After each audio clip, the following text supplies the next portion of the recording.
Okay, guys, we are live. So for those listening at home, welcome to the Dungeon Musings YouTube channel. My name is Kevin Madison, and I will be your friendly game master today, because today we are playing the first of our ongoing campaign, playing Paizo Publishing's very cool Pathfinder 2nd Edition fantasy RPG, set in my own custom setting of the Spires of Paridar. And I have been trying to condense my introduction for Paridar a little bit now that we're actually doing this as an ongoing. I've been describing it now as a Coalpunk city of occult conspiracy, Dickensian disparity, and industrial progress. And with me today are the stars, the illuminators, who will be investigating the mysteries and the occultic conspiracies in Paridar. The stars of the campaign. I'll go in the order I've got you guys on the screen here. Why don't you tell us who you are and who you're playing today? First up, we've got Ingolf. Yeah, hi, I'm Ingolf. I'm playing Basil Rathbone. He is an Izoki, or Rattling as the people around him call it, and he's an investigator. And very good at finding out stuff that people want to hide. Very nice. Next up is Mo. Hi, I'm Morris. I'm playing Lillian Aurelius, who is a mage, level 2 mage, actually. Magus, actually. Magus, sorry, yes. Yeah, like that's a different class. Similar name. I haven't bought the books that have it. That's okay. Next up is Carl. Hello, I'm Carl, and I'm playing Hannibal Ducard. He is a Dampier gunslinger. Nice. With a clockwork arm. Yes. And last but certainly not least is Darren. Hi, yeah, it's Darren. I'm playing Dr. Adam Ersprung, who's a level 2 inventor, the friendly giant friend to the lower classes. Very nice.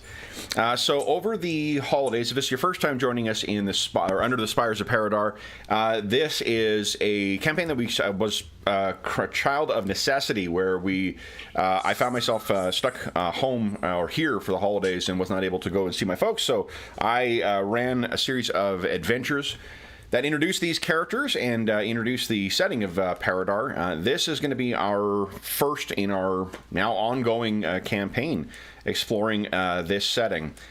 The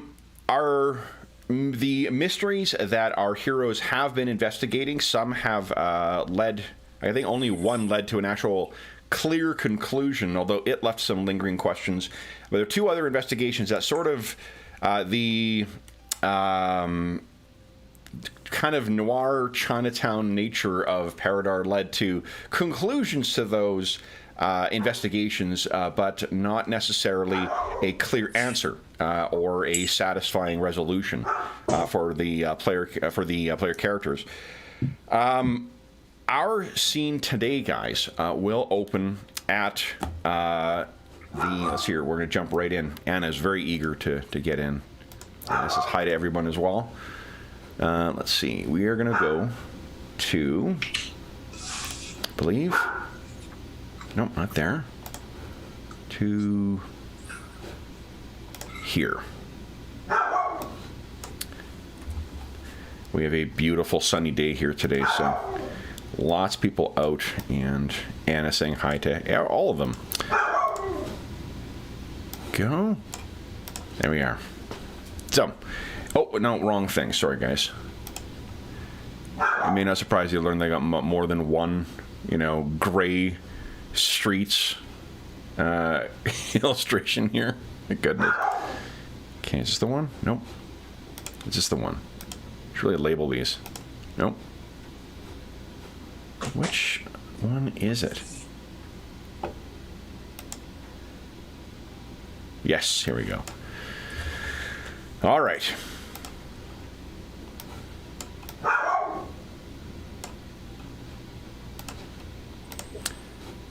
This is the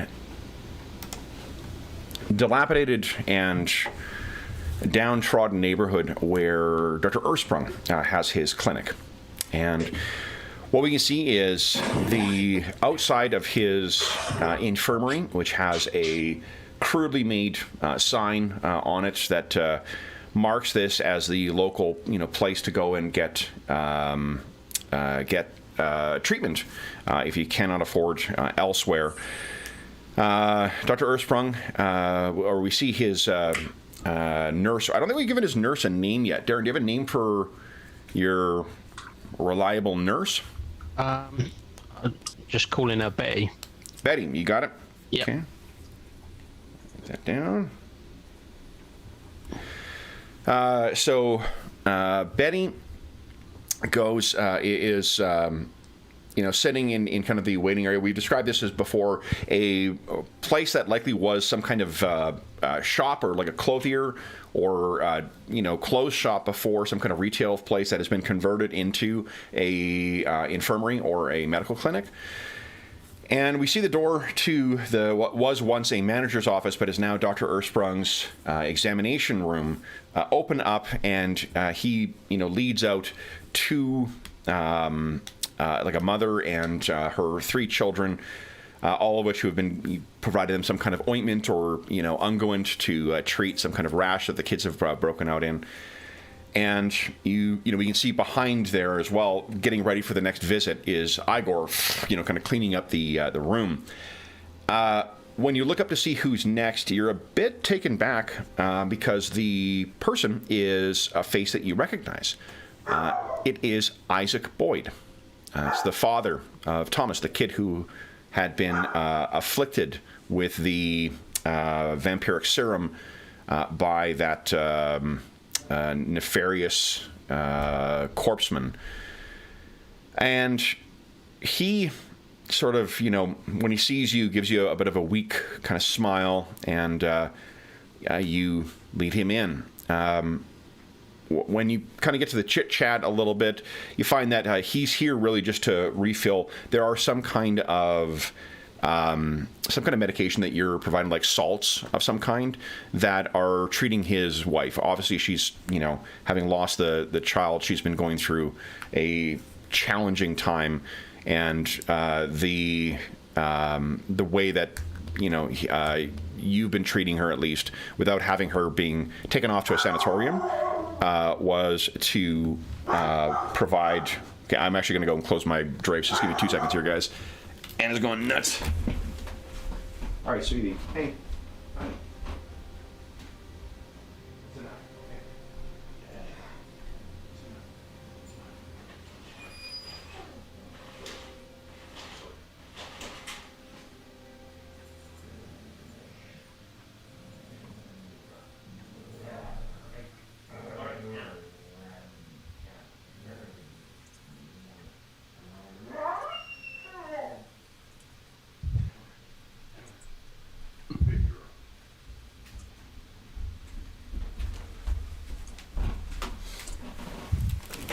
All right, sorry about that. She was very, very excited to see the Amazon guy. So, what you hear from Isaac is she's been doing quite poorly, and he asks sort of in passing what resolution, like have the other boys been able to be treated?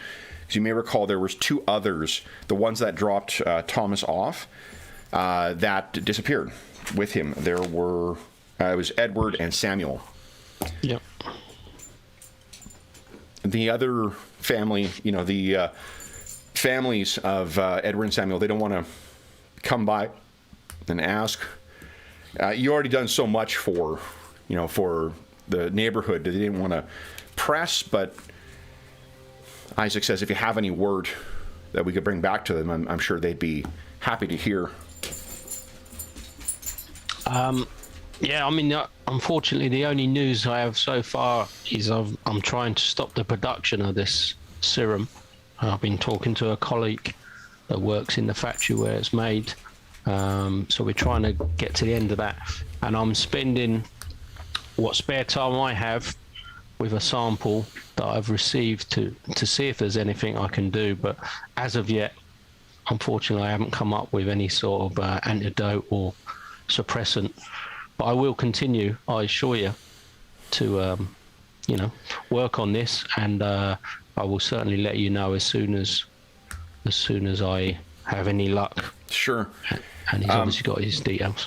Isaac has he's dressed like a laborer. He's got a fairly kind of dirty or dusty shirt on, woolen pants with sort of the suspenders up. He's got a woolen cap, and you can see as he's talking to you too, and as you're sort of telling him, he's just like he's wringing that hat over and over, in his hands, as if like you had prescribed medication for his wife to try and help her with her grief, but he said that he was fine too. But I mean, you can see that he's just you didn't know the man before, but he's just a shell of the person.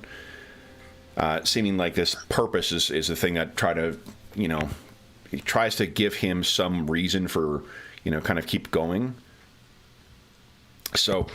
With that, he seems, I wouldn't say satisfied with the answer, but he is kind of nods like, okay. Then, but no word from the boys then? Not as yet. They haven't resurfaced.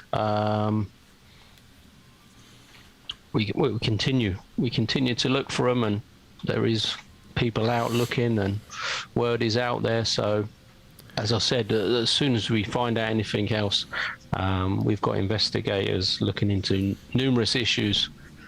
But if they surface, you will be the first to know, I assure you. He nods. I'm laughing. The blinds are closed. She's still. What a goof.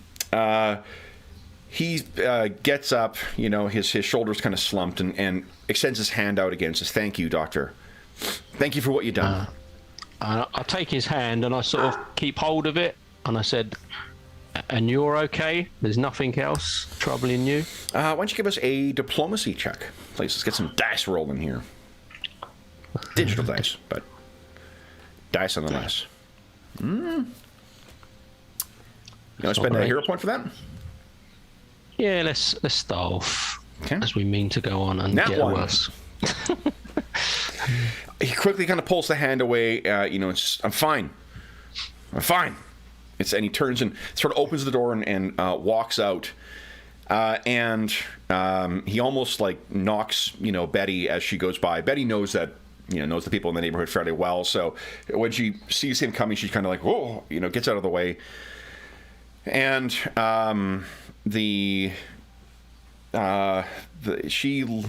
sees him go and walks up to you, and I'm picturing Betty being, she's probably someone, the daughter of a family with money who's kind of, indulging her own, what do you call it? Her own kind of philanthropic interests by serving as a nurse in this community. Probably someone who was sent by Dr. Raycroft.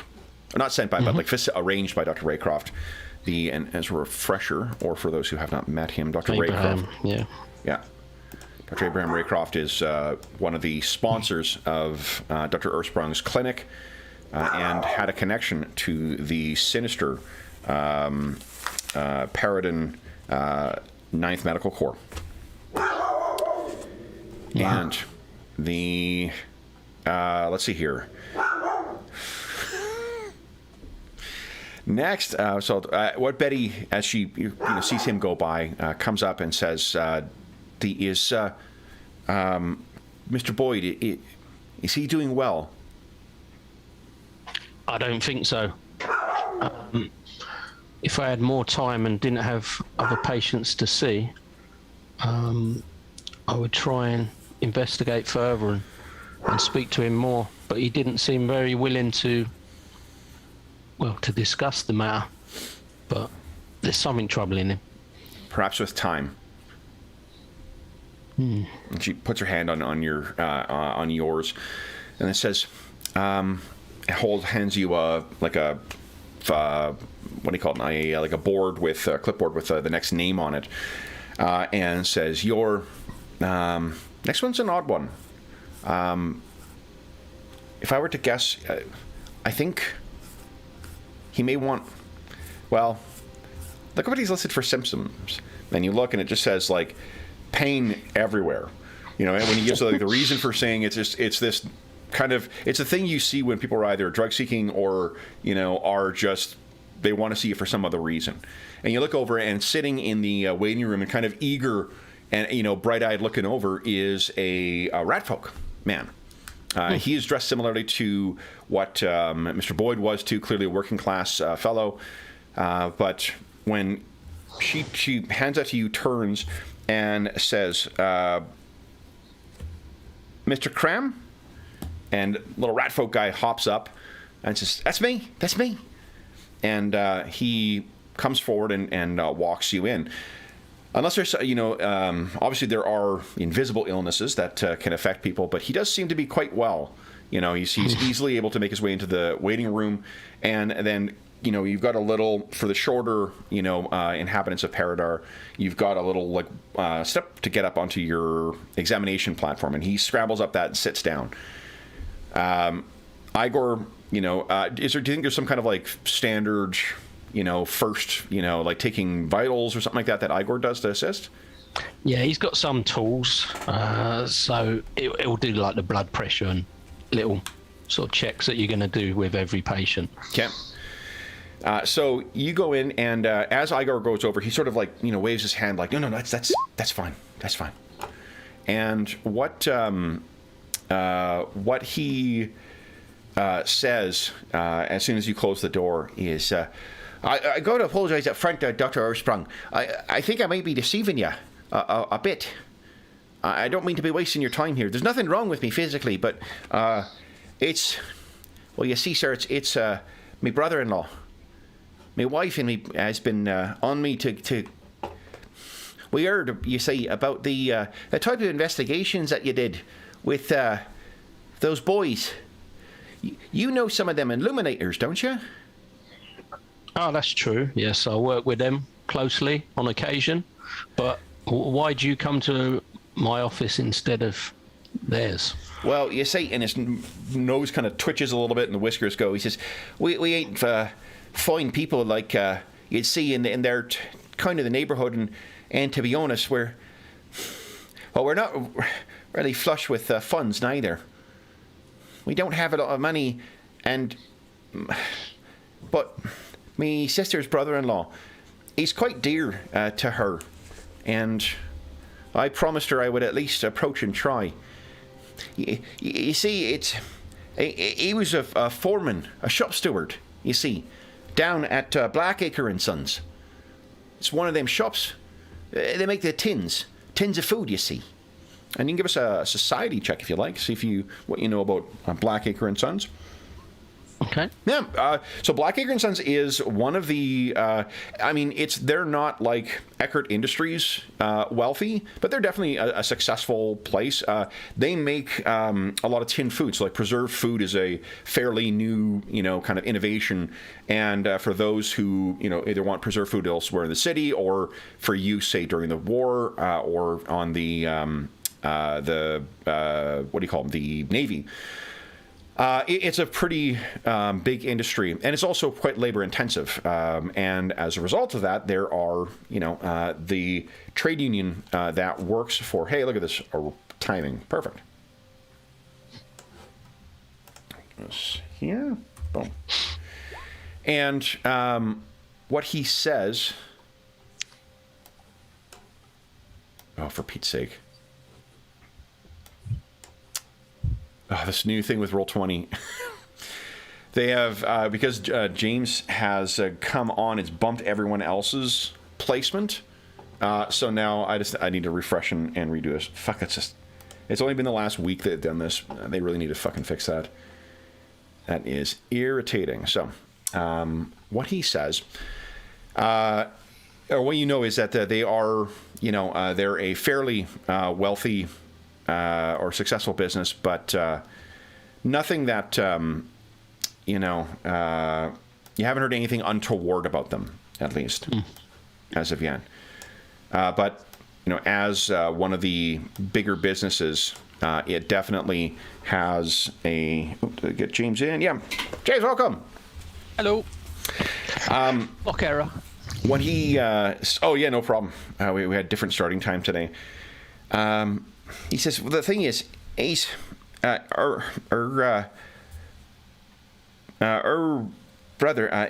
His name's Igig, and Igig was a shop steward for Blackacre, at least for that warehouse, or the cannery, and you see, he's been gone 3 days now, and these was thinking about, industrial action to try and put them in their place. The owner, Sir Andrew Blackacre, he's just a right.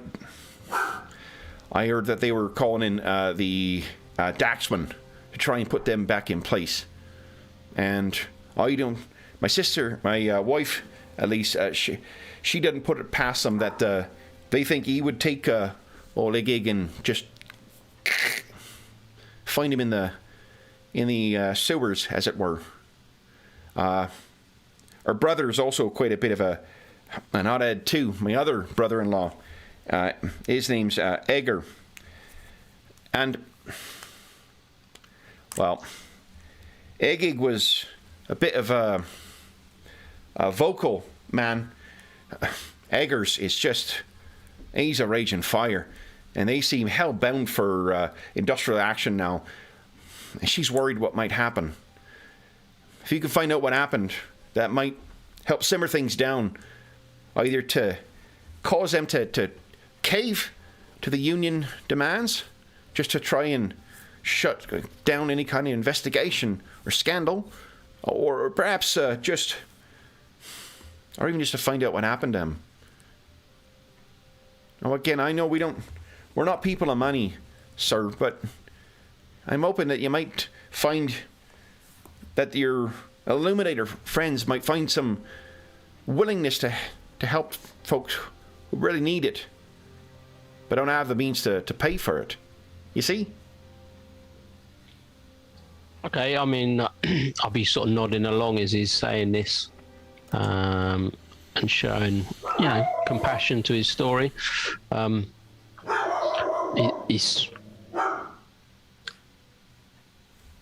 doctor will say, if you will, wait here or return at the end of today's visitors or patients, at the end of today's session, then we can take a trip over there. I can introduce you to Basil and the other members, and you can, plead your case, and we can hopefully look into this matter for you further. But I have other patients, and I will need to see them. I please forgive the deception. Just, I didn't know who to go to, and my wife, you see, she just won't stop. Yep, I understand. All right, and I'll wait outside until you're done with your patients then. Yeah, so I'll ask Betty to, give him a chair to sit in, wherever in the corner of the waiting room, and I'll try and wrap things up where possible as quickly as I can, but I won't cancel any patients. Yeah. Because of this, because he did sort of deceive me to an extent. So is your plan to head to the Illuminators afterwards? Yeah, I'm going to accompany him to sort of introduce him. Okay. So then first off, half hours pass, everyone gets a hero point, and then we will cut, or our scene will cut, to the office of Shadow Illuminations. Let me replace everyone here. Button. Oh, that's wrong button. Go. Oop, forgot to cut it. Oh, we refreshed. Right. All right, so in the office of Shadow Illuminations, we will, I think, first see, once again, the snow is still falling outside. It is after Yule, but it is still winter in Paridar. And we can see that the sun has set, the lights are still on in the offices of Shadow Illumination. And we see within the main office there is at least one figure for sure, a small figure who stands before a fairly large kind of conspiracy board style cork board, who sits staring at it and sort of applying and then removing pins and then putting new ones in, making notes. And this is, of course, Basil Rathbone. Ingolf, would you tell us what does Basil look like as he's standing before this board of unsolved mysteries? I think like I'm in person now. I'm just having his hand over his mouth and thinking, what's going on here? Mm-hmm. We failed at our last case. That's very disappointing, and I just wait for some random clues to pop up over here. So you're to give it a sense of timing. This is about 3 weeks after you were first retained by Mrs. Hunter to try and locate Captain Caleb Hunter. So there had been, for those who were not aware that the rest of the characters will be brought up to speed on this, Captain Caleb Hunter, who, Ms. Dumer, do you want to tell the rest of the guys what your relationship to Captain Hunter was? So Captain Hunter was the captain of the trawler which picked me up when I was actually struggling in their nets, and he brought me to the city, and then was instrumental in introducing me into society. And I was involved couple of years later in trying to recover him after a mystery. Yeah. The captain's wife, Eugenia Hunter, also a close friend of Ms. Dumer, she came to them because Captain Hunter had gone missing. The investigations revealed that there was some kind, or suggested there's some kind of object or objects, multiple, that they found on some island, brought them back, and then it had a, let's say, deleterious effect on them. What they also found was that in the course of their investigation, it seems that there was a parallel investigation being done by someone named Dr. Elizabeth Green. And Dr. Green is apparently part of the 9th Paridar Medical Corps, the unit that during the war developed the vampire serum as well as other sort of experiments. There was someone they did come across, a merchant, who purchased one of the objects from one of the other members of the crew of Captain Hunter's crew. His ship was the Harpy, and he had been transformed. Guys, do you want to tell the other guys what he had changed into?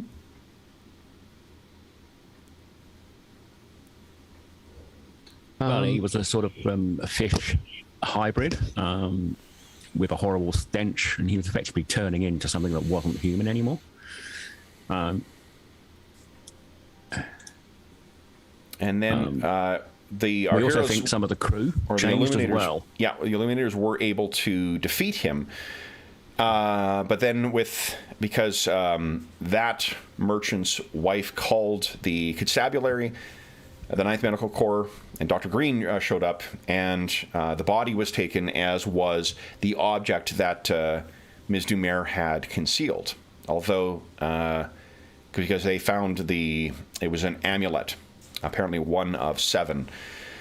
In the 3 weeks since that time, you guys have been stonewalled, basically, for any further efforts that you've made to try and, get access to the body or learn more about the members of the Harpy or the crew of the Harpy. You found nothing. The doctor who was on board, that idiot guy who was in debt, he has likewise gone missing. And you have not found him. The doctor's name was... There you go. Nope. It's in my notes somewhere, but I don't remember what it is. Offhandedly. So, no. That is one of the things that has been unfounded. You've also found that in the 3 weeks, or in the 3 weeks since the investigation that you were hired for by the lawyer, by Addison Wright Esquire, to look into Elwood Eckhart's sudden change in mind over Yule. Unsurprisingly, Mr.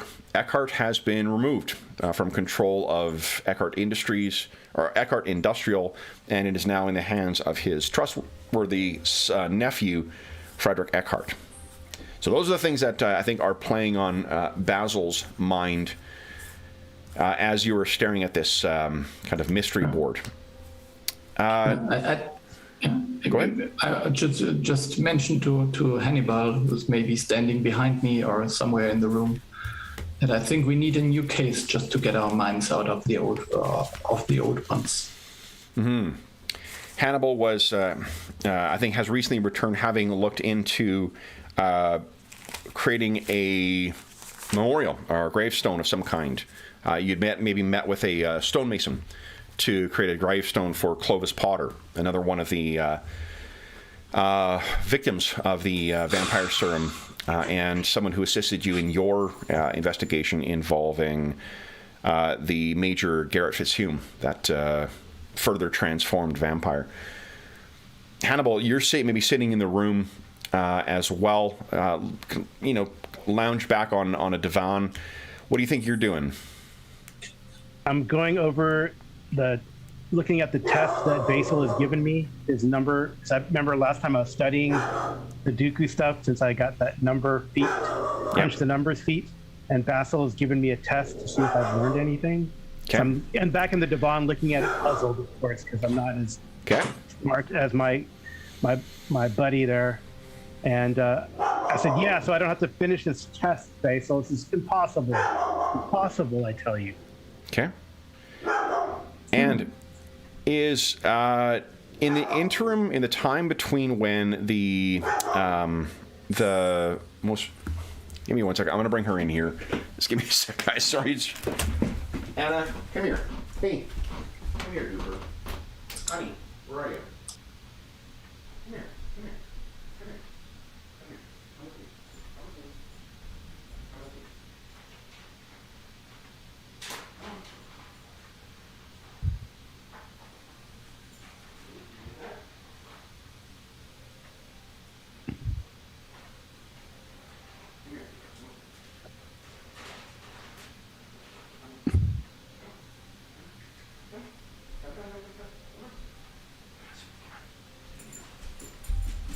Here we go.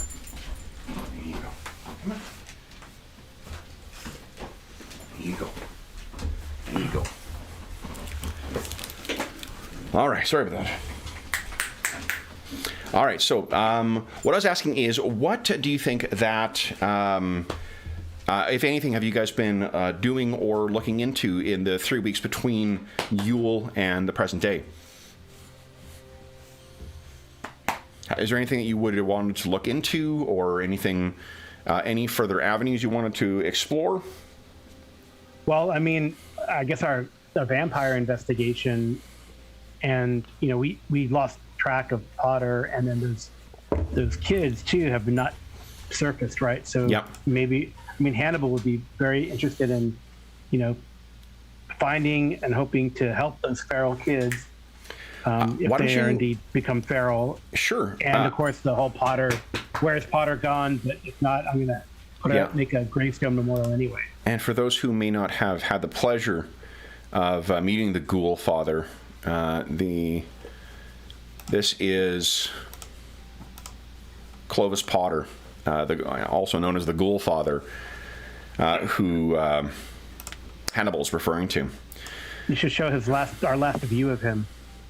Yes, was let's see here, Potter's for Fate. These guys here. This is what the guys, the last they saw was him being borne down by a pack of vampiric children.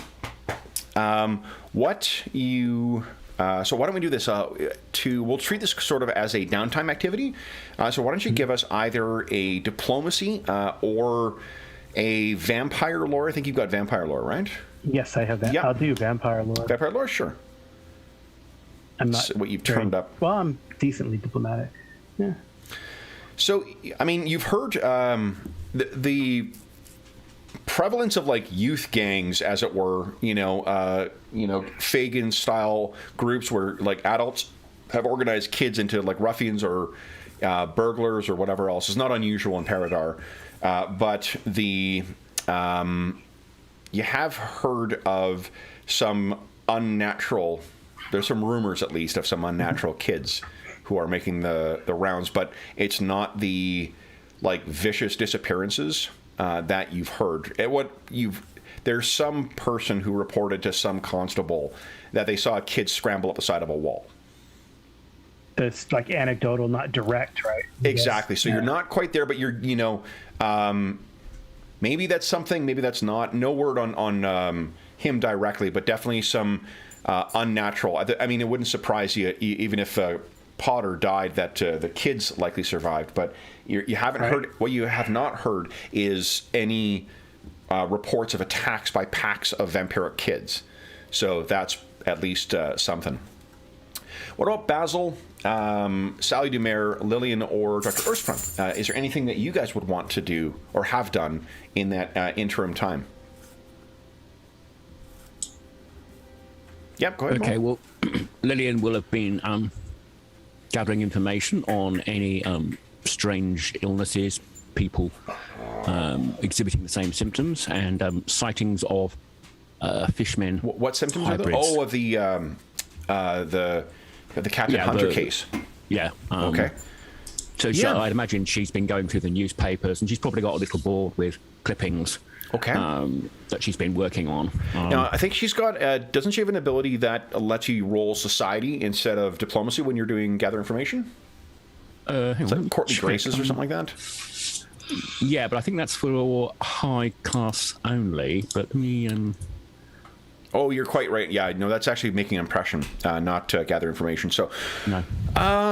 From the way that you're approaching it, that sounds to me like society. If you're asking around about that, then it would be diplomacy. What do you think, Lady Lillian? Doesn't really make much difference. Yeah, she's basically gathering information. Well, just select one of them. Right. There we go. Yep, and make your roll. Nice. So, what you've heard, that's quite a good roll. Not quite a crit, but still quite good. What you've heard is there apparently, and this is in the course of your investigations into what happened. You may recall that while you were investigating Captain Hunter's disappearance, that they mentioned that there were two men who had been, or one man who had been arrested. The two oarsmen was Bert Enright and Isaac Coghill.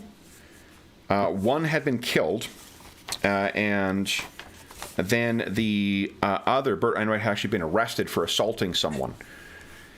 What you've heard is that he has been transported to some other unit. And with a roll that good, I think you've also managed to pick up that it is someone from the 9th Medical Corps. Yes, our friends. Apart from that, no, nothing. There's been no other words. You know that the bosun and the second mate you thought were at hiding at the Harpy itself, which was in dry dock, and but you've seen no further sign of them there, nor has there been any sign of Captain Hunter, unfortunately. Sally, Basil, or Dr. Ersprung, anything you guys wish to be doing in or have done during your downtime? Yeah. I think Basil would just have been in contact with Annabelle Carrington a little bit, just to have this contact to the newspaper, and also telling her stories, feeding her news, but only that we want to be published. Sure. Well, let's do this. Why don't you give us a diplomacy check? Well, that sounds to me like you're just trying to cultivate the contact there. Yes. Yeah. Let's see if you can improve. And I haven't done it yet, but since we've got the ongoing game now, I'm going to put together a document that's going to have all of our NPCs in it and where you are, or at least where you think you are in terms of the relationship with them. So if you guys do want to improve those things. So it's not terrible. You want to spend a hero point reroll that? Yeah. Okay. Yeah, I think, I could do much better. Okay. I have full faith in you, Basil. Yeah. Well, a little bit better. At least a little bit. Yeah, I mean, you've maintained that that contact. She's a little frustrated with the lack of. I mean, she's appreciative of the story that you fed her about about Major Fitzhume and his transformation, but there isn't really. The other things that you've come across, the story about Eckhart, that unfortunately just there's no way of corroborating that meaningfully. So there's nothing further. She does tell you though that if you fed the story about Elwood Eckhart and the attempt by Frederick to take over the board of Eckhart Industrial, you find that. There's no one who will say a bad word about this change. In particular, the Bill Crockett, the guy who, or Dick Crockett rather, the one who was the executive secretary. He and the wife, the boy apparently is doing quite well. Little Lucas is doing incredibly well now, and. Even though he lost control of the board, Elwood Eckhart doesn't seem to be particularly bothered by that, and is happy just trying to, be the sort of kindly uncle to the Crockett family at this point. So sadly, it doesn't seem there's much appetite for anything other than just fawning industrialist retires and goes good kind of stories that they had initially run with. Ms. Dumer and Dr. Ursprung, anything you guys wish to do with your downtime? Well, as the discussion I just had with Mr. Boyd or Isaac, I will be not harassing, but constantly, at least once a week, following up with Abraham Raycroft, trying to get this serum reproduction stopped. But also, I want to work closely with him. And if he's not going to help me investigate it myself, trying to come up with a cure, or if not ultimately a cure, at least something that will sort of reduce the symptoms, or some sort of way of suppressing them, or so which of the two things do you wish to sort of prioritize? Do you want to try and to do working on either a way of reducing or curing the symptoms, or do you want to spend time trying to follow up with Dr. Raycroft? The first one, trying to come up with a cure or suppressant. So we see you in your lab now. Do you have a and laboratory? I've got that one sample that I don't know. Can I replicate it in any way, or get any more from Abraham? To sort of play two with different options. Which ones do you think you want to try and replicate? Actually, let me tell you what those would be. Replicating it yourself is going to be a craft check of some kind, and the securing it from Abraham is likely going to be a kind of a gather information check. It'll be pressing Abraham to try and gain access to encourage him to sneak off with a serum of it.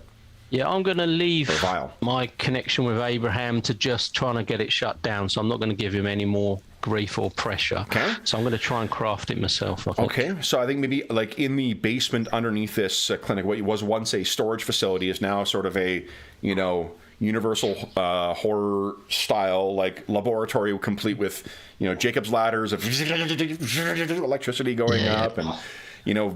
big bubbling vats of unknown liquid.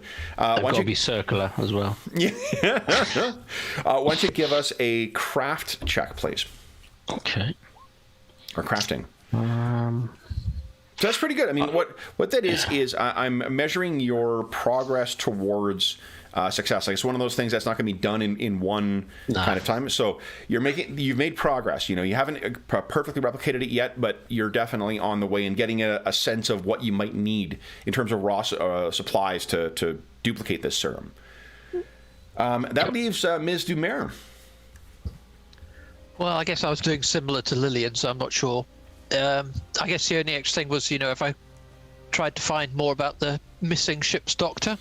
Yeah, okay. With a mixture of my nautical connections, but also the society ones. Absolutely. Why don't you give us a diplomacy check, please? This is supposed to be a gather information check here and see what you can dig up. Pretty good. Pretty darn good. Ms. Dumer knows how to make an entrance at a party. So what you find is, you hear a lot of confirmation about what what you knew about Dr. Where is he here? Dr. Moore, and he. It seems that he still had, in spite of being kind of a spendthrift or whatnot, he was quite well liked. You hear from your good friend, I think Daphne was her name. Yeah, Daphne Lagrange. She tells you that, everyone knew that, and sort of took advantage of the fact that he would be always the one picking up tabs and things like that.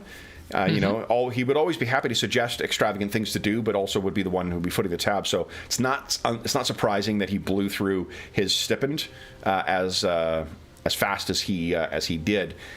Un bon vivant. Definitely someone who has been enjoying the life of privilege into which he was born. What you also find, it's from Daphne, is it's interesting that you had been asking about him because there has been someone else who has been asking about that, and his name is Sir Archibald Morgan. Okay. Now, that's a name that you are totally unfamiliar with. There are some members of the aristocracy and the lesser aristocracy, like the knighthoods, And the knighthoods, it's really, if someone has a sir in front of their name, those seem to be dispensed with fairly, liberal frequency following the war. So a sir may refer to someone who is like a lesser noble, or maybe someone who's just a war hero.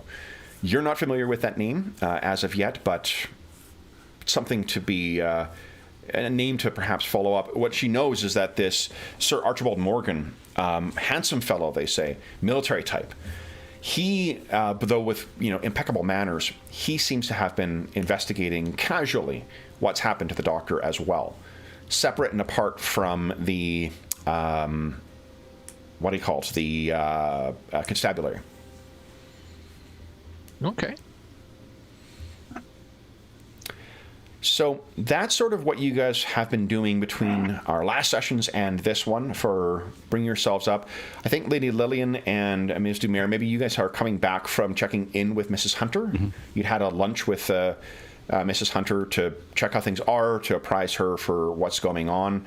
I think, Sally, that the Mrs. Hunter has sort of initially was... you were granting these meetings to her as a way of kind of keeping her apprised. Here's what we've done this week. Here's what we found out. But, as the weeks are going on, this is more becoming sort of just she is still asking about what's happened to Captain Hunter, but it has sort of transitioned into being more of a way to keep her occupied. I think I mentioned they don't really have any kids. She doesn't really, with him gone, she definitely kept herself active as a sea captain, but it seems like now that he's gone on his final voyage, as it were, she seems a little adrift, more so than what she has when he was out at sea. So I think Basil and Hannibal, you hear a knock at the door, and it's your manservant once again, we had a name given to him too. I don't remember what it was. I'll take a look through my notes. Anyone remember offhand? Sean gave him a name, but I don't remember what it was. Nobody? No, I can't remember. Yeah. It was New Year's Eve, I guess, so.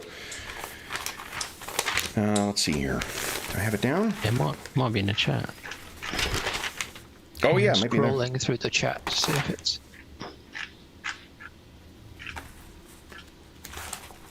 Yeah, I don't see it down here. So at least not easy. In any event, not easy access. He knocks on the door. Raycroft, is it? No, Raycroft. No. Dr. Raycroft is the contact Dr. Ersprung has. He's the benefactor who helps finance his clinic.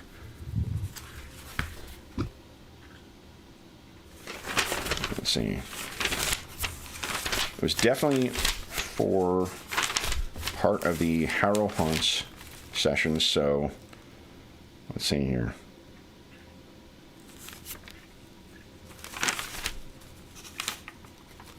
I don't see it down here. In any event, we'll rewatch that session and see if I can't snag the name from it. He says that Lady Lillian and Miss Dumer for you, sir, Mr. Master Rathbone. Ah, yeah. Let them in. Okay. Door opens, and you guys are join Hannibal and Basil in the study, and very quickly the aperitif for Lady Lillian and a salted tea is brought for Ms. Dumer. Now, I think this is just sort of maybe like the usual end of day sort of meeting that you guys have to debrief, talk about what you've been doing and the status of your ongoing cases. So, what do you guys say? Very little progress on my front, unfortunately. Agreed. No, nothing significant turned up so far. Yeah, so I agree. Yeah. We've been nothing really. There's been no real information in the papers and on the streets. Whoever the cult is, maybe they're covering their track now. Because we're pretty sure there was a cult at some time. Yeah, I mean, I keep running into brick walls, or at least reports of kids climbing up them. Mm-hmm. Or so, yeah, and all this stuff with the egg halt, the warehouse, it just still gives me a headache. So it's around there that you guys have. I think you're enjoying like a light pre-dinner snack when you're Savin. Thank you, Darren, for finding that. Savin knocks at the door once again. Master Rathbone. Yes. Dr. Ersprung and guest for you. Oh. Yeah, let them in. So a door opens up, and you see towering, almost filling the entire door frame is once again the imposing presence of Dr. Ersprung. And near him, maybe at the front, like in front of him, there is a small but, tough-looking little ratfolk fellow. Hello, my dear doctor. Come in, join us, and hello to your friend. The guy looks distinctly out of place or uncomfortable with where he is. He sort of walks in and he's looking around, like trying to find a place to sit. And I think Basil, you've seen this before, where folks who are from some of the working class, like, no joke, they want to find a place to sit where they're not going to get things dirty because their clothes are likely covered in soot. Mm. So he is sort of standing and looking around. Dr. Ersprung comes in, followed shortly by Igor behind him. Yeah, I think I could manage to give him some kind of blanket to put on the seat if he feels better that way. So he puts it down and he says to you in Yasaki, "Thank you, sir. Thank you." Yeah. And sits down.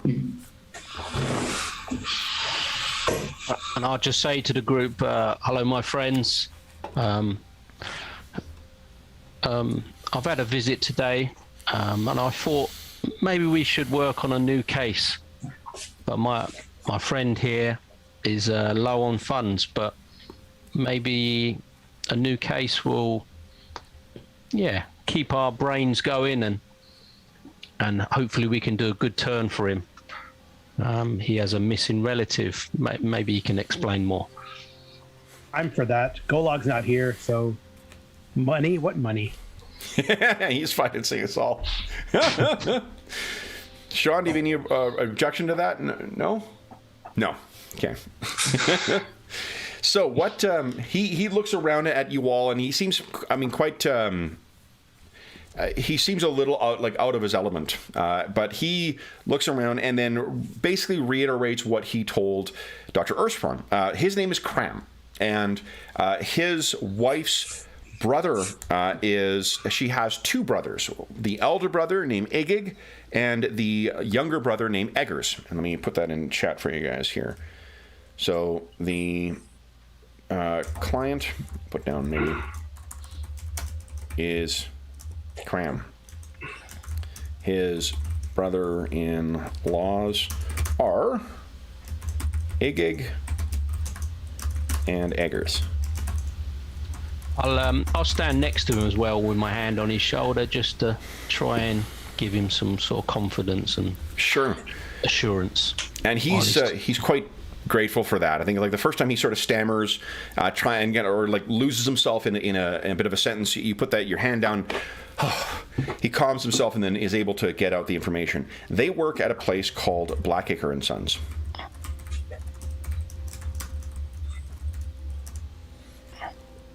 And that's a little joke for any of the Commonwealth lawyers out there. So, Blackacre and Sons is owned by a Sir Andrew Blackacre. And Egig was the shop steward. Until he went missing 3 days ago, Egig was the shop steward, which means that he was the head of the union for the people working in the cannery. With Egig's disappearance, Eggers... Oh, I've got a typo in there. It's Eggers, not Eggas. Eggers. With him going missing, the younger brother, Eggers, has stepped in, and the way that Cram's wife has described it is that he's just like, things are on the verge of a very violent strike. Eggers has taken the blame, has taken it that Sir Blackacre has arranged for the Paridar Detective Agency, the Docksman, Golag's father's agency, that they brought them in to sort of, break the back of the union.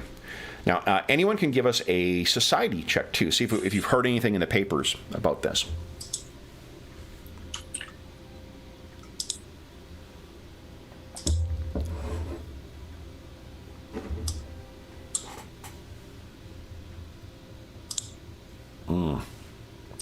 Hannibal and Basil, unsurprisingly. And Sally, really good. And Lillian, geez, you guys all did quite good on this. So, I think that Hannibal and... Hannibal's the one who really dominated here. So, Hannibal, you remember reading something about this? Like that there was talk of a labor action, but not to the degree where they're bringing the, thugs in. For the companies that bring in the Paridar Detective Agency to, serve effectively as strike breakers, it's usually when it gets very, very bad because they're expensive, and for a small, unions are legal. Yes. Mm-hmm. Yeah. I was wondering what sort of. But law extends about as far as what your pocketbook can afford in Paridar. So, if they say that the union is breaking the law, well, then, it's easy to try and argue legal technicalities when you don't have someone bringing a truncheon down on you. And that seems to be what they were suggesting. You get the sense Hannibal and Basil, like this, at least the stories, unless the Paridar Globe was underselling or reporting and stuff, the action wasn't getting there. it was getting towards a fairly peaceful, it was the way that labor relations work out in Paridar. There's, demands that are needed, there's a threat of a strike, and then, either the management concedes to it, or, a strike happens, and then usually things are worked out. If it's something that is more fundamental, like there's lots of deaths or some other really unsavory thing, a factory fire or something like that, where workers die, that's usually where things get ugly and the docksmen are called in. So if it's as Cram says that Eggers is agitating towards that, that's different than the way things have been thus far. The Blackacre and Sons Company, it's all it does is it's a, like I said, a cannery.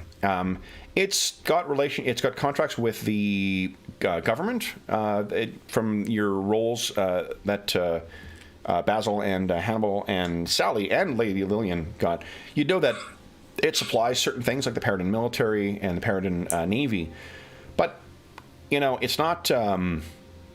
Again, the tone of everything you've read in the papers thus far, it suggests that it wasn't reaching that level of unrest. However, Cram is certain that he's gone missing, and he's certain that foul play, or his wife at least, is certain that foul play, though she may be accepting the younger brother's version of it. And whether Eggers knows more than what he's letting on or not, the boy, he's gone missing, and what Cram wants to know is what happened to his brother-in-law. It's such a small case, one person going missing in such a big city, but the one person in the wide world may not mean a lot, but the brother, to my wife, her big brother was the whole world. Well aware of how important family is in the Isoki community, I'm totally understanding what his problem is. So I maybe say, we will do our very best to find out where your brother-in-law went or what happened, but be sure that we are not able to enforce the law. So depending on what we find out. He sort of, the whiskers on the end of his nose kind of tweak or twitch back and forth, and he says, "I've got no illusions, sir, about what the outcome's like to be. I know how things go as does my wife for this, but for folks like us. But just knowing what happened to him, just knowing would be enough."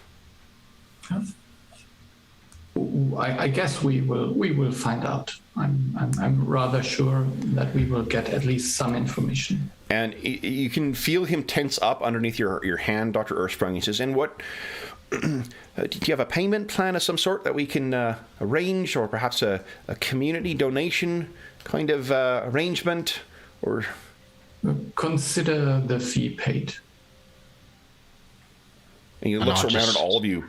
Really? Yeah, I'll give him a bit of a squeeze of the shoulder and just sort of... A mysterious benefactor is very interested in your case, says Hannibal. Okay. Why don't you give us a deception roll, please? Oh, jeez. All or just Hannibal?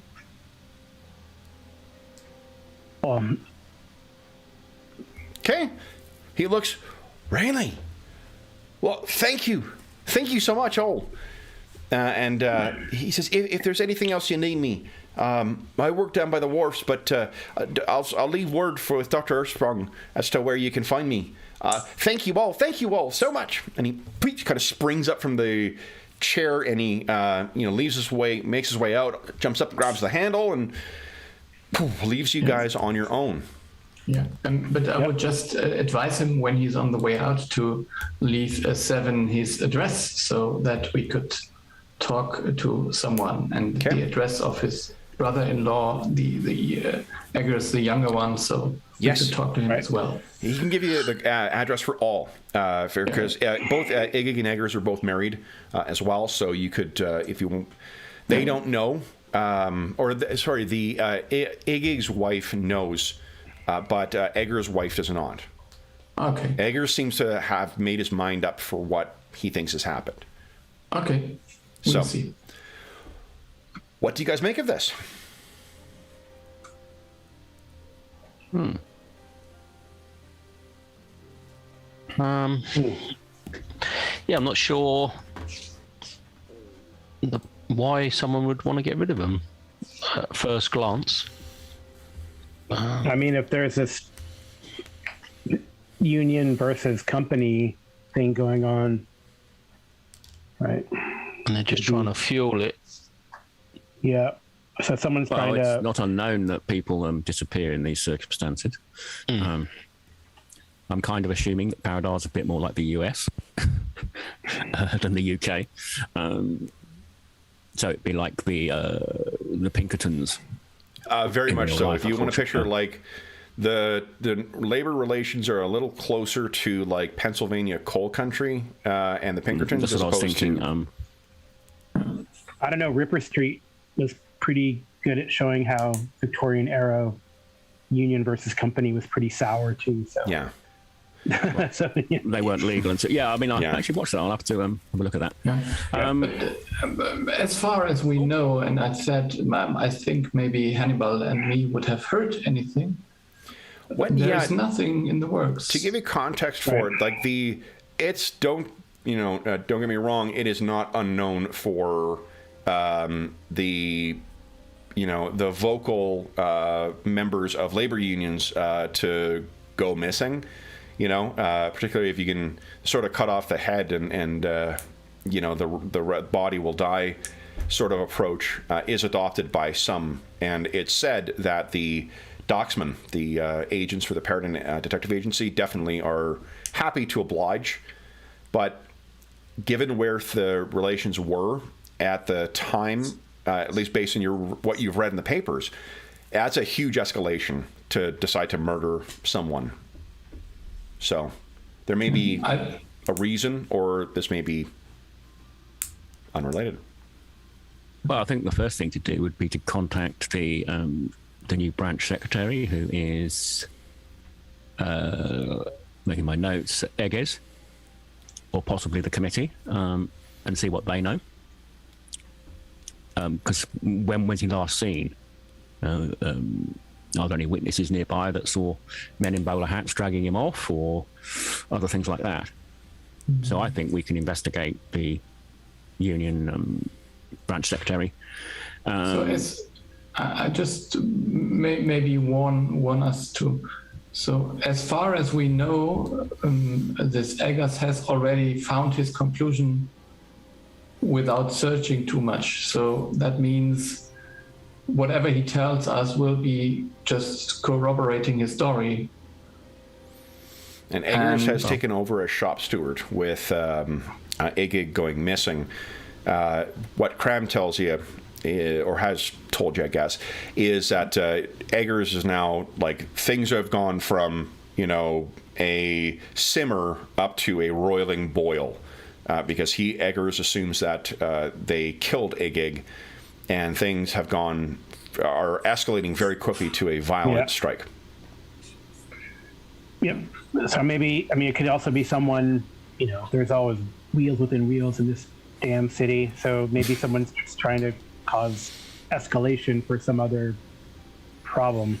Yeah, who's the competitor for this factory? Yeah, I was just about to say. Sure. Yeah. Why don't you give us a society check, Mr. Mayor? Anyone can as well, too. If Sally asks, I picture this is very much like this is a parlor room solving a murder kind of thing where everyone's speaking out loud so you can all, make rolls. Basil, holy hell. Lady Lillian, once again, not to be outdone, holy smokes. So, Lady Lillian, what you know, and that's actually a critical. So, Lady Lillian, what you would be able to share is that there are definitely competitors to them that could benefit from this. And, but I think that there wasn't, let me think here. The critical would give you the information that there are definitely, because of the lucrative nature of the contracts, it might be worth something following up on. And I'm going to give you both you and Basil would gain a +2 to any gather information roll that you make in relation to specifically trying to figure out what competitors know or are saying.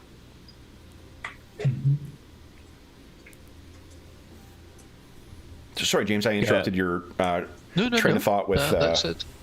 dice roll. No, that was it. Oh, okay. So. Mo, go ahead. Yeah, Lillian is also thinking, is there a big sort of contract up?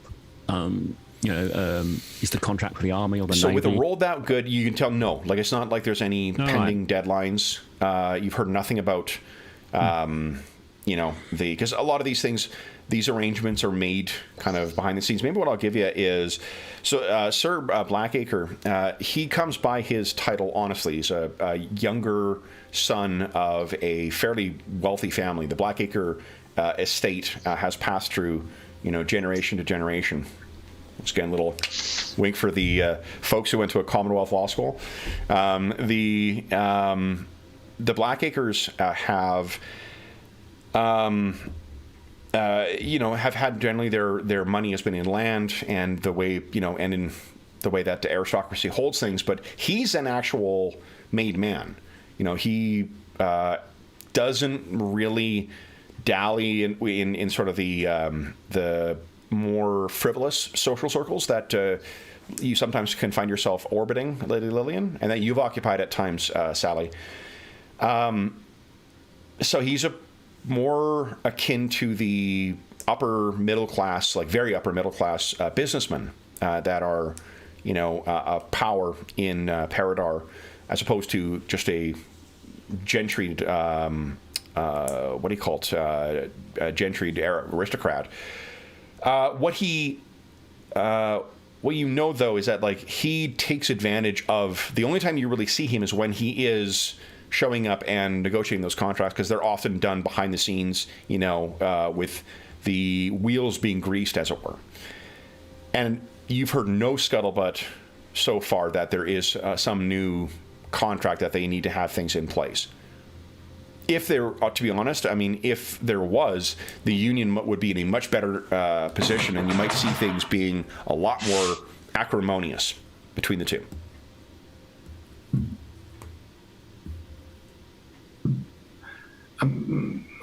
Just because of my chaotic nature, I would not rule out that maybe the younger brother himself, who has now benefited in maybe being hot-headed and trying to move the Union agenda further, could be responsible for his older brother's disappearance for a time, just in order to push the strike a little bit further. So it's not unheard of either, I'd say. Mm-hmm.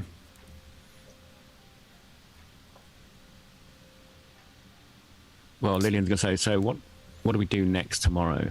Go and see sorry, I keep saying branch secretary. Shop steward. Yeah. So what you could, just as a refresher for how PF2 handles investigations and such, you guys can gain information and gain clues and gather evidence by gathering information just to try and, learn more information about stuff. You can try and follow up with specific individuals and then try and improve, you work your social skills with them. You can see what you know yourself with recall information checks, or you can follow up with sources of information by, going to the papers, going to the library, asking around at certain clubs and things like that. But that's kind of gather information. And then hopefully nothing violent happens in the interim. So I'd say I will speak with the family, with the broader family. So, meaning that I would contact the Izuki network. So, like, there will be some kind of under city meetings of Izuki. At the risk of retreading old terrain, it may not be a surprise for you to learn, Ingolf, that there is a whisker network in Paridar as well.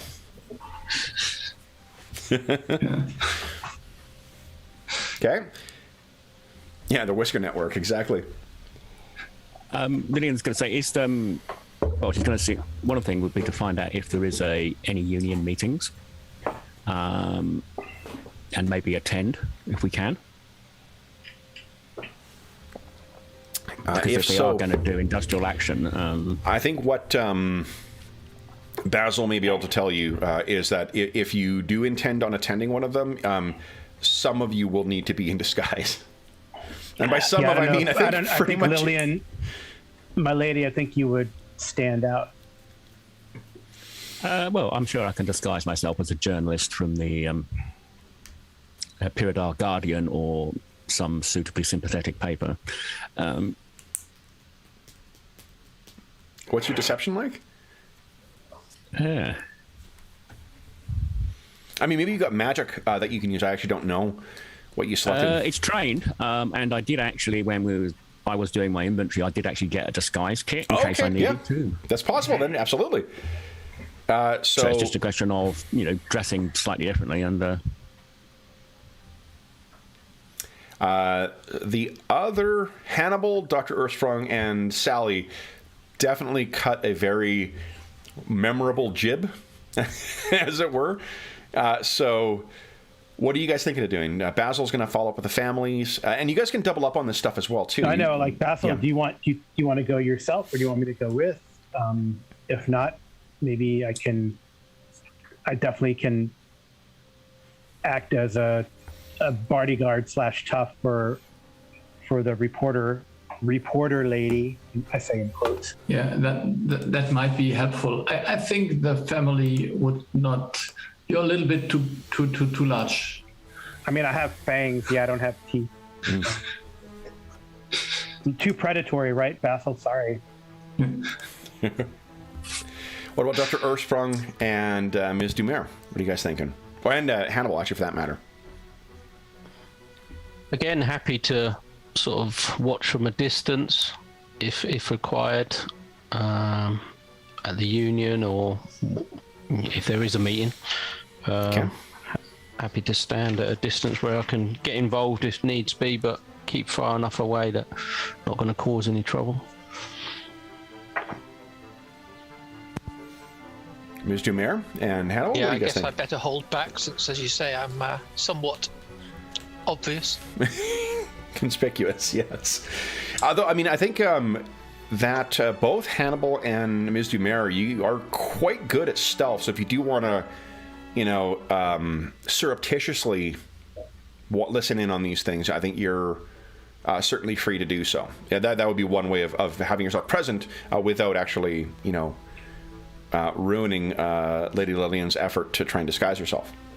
No, that's a good idea, yes. So, one thing that just struck me, those bug things we found? Could we get one working? And maybe the clockwork send that spies? in? Yeah, because we had... Were they both completely busted? Because I was thinking maybe we could use that. Yes, both just send were... that in. Yeah, but, well, I mean, so the one trouble is that the two ones that you have, both of them are busted. And then also they're missing that component, aren't they? Yeah, and that's just it. Is that the recording component have been pulled out in order to have that ritualist stuff put in. Although, I mean, Dr. Earthsprung, that is certainly something he could work on. Other than that, it might be possible just to talk to the Blackacre family as well. I mean, they would be interested. We don't need to frame them. Just that one of their important workers has gone missing should be enough to be worrying them, I'd suppose. Maybe Lillian could follow up with them and saying she's a journalist and investigating the strike and getting their side. And obviously I could lay on the high society thing to try and persuade them I'd be positive to them. There definitely are, as in our world, more business-inclined papers than, friendly, I guess, to the working man papers. So, then it sounds like we've got a plan for tomorrow. Lillian, you're going to follow up with the Blackacre family. Basil will be following up with the family of the Yasaki. And then Ms. Dumer, Hannibal, and Dr. Earthsprung, where do you want to be for these scenes? Are you kind of tagging along in the background, or is there anything else? No, I think Hannibal could be okay at the Union. He does have like a, and if you lower have class, hardworking soldier type of Yep, definitely. There's a lot of veterans are going to be laborers now. A lot of veterans came from the lower classes, as it were. I would even suggest to add to Dr. Earthsprung, he helps these people all the time. So it's not like he won't. Yes, he might stand out, but they're not people that. I mean, he sees a lot of. I'm sure many of their families bring patients to him. Yeah, and one of the things that they came to him in the first place. To give you something to give you an idea what you can be doing during the exploration mode, like when we're doing the investigation stuff, is when in doubt, you can try, if you've got something you want to look into, you can spend your time gathering information. You can go and the only restriction on that is you just say sort of like, what is it you're trying to find something about? So if you want to find more background information during these scenes, we don't need to role play them out. We can just make the rolls, and we'll do it montage style and fill in sort of what what Sally, Dr. Earthsprung, and Hannibal sort of picked up from those investigations. So, okay. First up, then, I guess who would like to? What scene do we want to go with first? Maybe Basil and the family, I think. Okay. Okay. So we are going back to our more destitute neighborhood here. I think I'm gonna. Another on my to-do list is to label these damn maps. Nope, wrong one. Wrong one, Madison. Where are we going here? It is right here. There we go. Alrighty. So what do you see? What we see is you making your way down into one of the Yasaki, neighborhoods, and given the size of the Yasaki and how long they have the Ratfolk have been in Paridar, this is built quite differently from other parts of the city. You can kind of picture it like a miniature and semi-subterranean version of like row houses. So these where there's just not prefabricated, but like identical sort of a building that goes all the way along, and then there's almost like slots that are built into the side of it, and in there you have all your families. Because of the size of Yasaki as well too, you're able to double up. So it almost looks like scaffolding on the outside as people are coming and going from the Yasaki neighborhood. There's lots of people, and Basil, do you think you're from here originally? I think I'm one of the how is it called, the ancestry? It's dark Isoki or something. So from even below Earth. So yeah, I think I was raised in one of the subterranean houses, maybe. Okay. So what is distinct here is you hear a lot more of the Yasaki language being spoken here. So there's a lot of people who are speaking back and forth in it, and it doesn't take you long to find your way to either Igig or Egger's house. Which one did you want to go to first? So I would talk to the wife of Igig. So. Okay. All right. So you get there, and you pass, some kids who are playing, Yasaki kids who are playing on the stairs outside of the house, and you rap on the door, and the door is opened by a, like young-ish, probably like, not quite to middle age, but not a young girl anymore. Yasaki, and she's got like kind of brownish, grayish fur, and she looks at and kind of does an up and down at you. Yes, sir. How can I help you? Maybe I can help you. I heard you're looking for your husband. You can see that her whiskers sort of like stop dead, and her ears sort of go back. She looks back and forth. You better come in. Come on. Yeah. And you come inside. The door is closed behind. And she says, "Just let me put these two down." She's got two kids in her hand. Brings them over, and in here it is. I think it reminds you a lot of probably where you grew up. There is people on top of people on top of people in here. Like it's clear that there's just a bunch of extended family that are sort of crammed into the same, row house. But you get the sense that this woman is most definitely the kind of the queen of the roost, as it were, because she starts barking commands in Yasaki, and they all start listening, and she's able to clear out the kitchen well enough for you to have some privacy and to speak to each other. She introduced herself as Jess, and Jess, yeah. Here's how you spell her name. Jess. Okay. Now, what's your name and what's your business in this? Yeah, my name is Basil Rathbone, and let's just say I'm an investigator, and we were asked to look for your husband, and I'm glad to help. Who's asked you to look into this? If you're not, and she looks you up and down. You're not one of them Daxmen, are you? No. I guess it's like I don't know, like in other big families. So it's like everyone you don't know who you're related with is just kind of an uncle.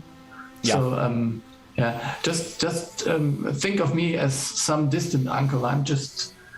We know it's all about the family, and I was raised 3 blocks from here down, something like that. Why don't you give us a diplomacy check? Yeah. See how things. Oh, and everyone gets a hero point as well.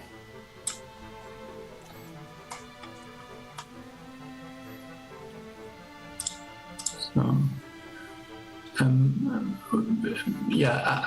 by the way, I would say this is my investigation now with the missing guy. So you have +1. Yeah. Nice. So she is quite happy to speak to you about this. She really,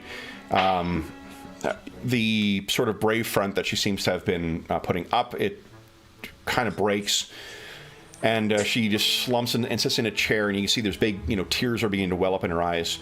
And she says, I just don't know what's happened to him. He was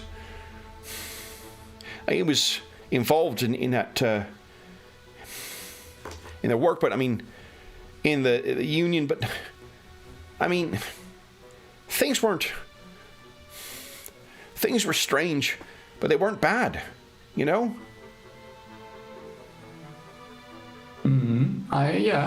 That's what I heard. So that's why I came here. Was he working on something special, or has his way to act changed before he went missing? Well, and she looks at you, and she looks at the door, and she just says, well, watch the door for a moment. And then she sort of scrambles up onto the cupboard, or the surface of the, the, what do you call it, the countertop. She reaches on top of a cupboard, and she sort of pulls out there's a false board. She reaches in, and she pulls out what looks like a coin purse. But this coin purse is about yay big. Replaces the false board. She walks over to the table and places it down on the places it down. She points at it. There's 100 crowns in there. Well, he doesn't earn that in a year. Yeah. So, and you found it here after he went missing, or he himself brought it here? 1 month ago. 1 month ago. He comes back and he's acting all queer. And I catch him trying to put that away. And he tells me not to worry, not to think about where this is coming from. That it's something that's going to help the family. But she points at it. You tell me, where's that come from? You ain't no business having that much money. Yeah. I don't know right now, but we will find out, I'm sure. Her whiskers sort of twitch a little bit more, her tail flicks, and she says, he's a good man, and a good father, mind. I won't have any bad news or bad word come out about him to his kids, but I don't know. I don't know if he got himself in over his head or where this came from, but do you by any chance know why your brother-in-law suspects that he has been abducted by his employer? Eggers is just... Iggy's a good one, as is his sister. Eggers is the one that didn't come out right. He's always been a hothead. And now, thinking that he's going to be going around and causing trouble. Iggy knew how to play. He was smart. He knew how to play. As clever as any of them industrial types. Eggers is a street brawler who don't know when to quit. All he knows is fight. Iggy was able to keep him in line, but with Eggers now, okay. I don't know what.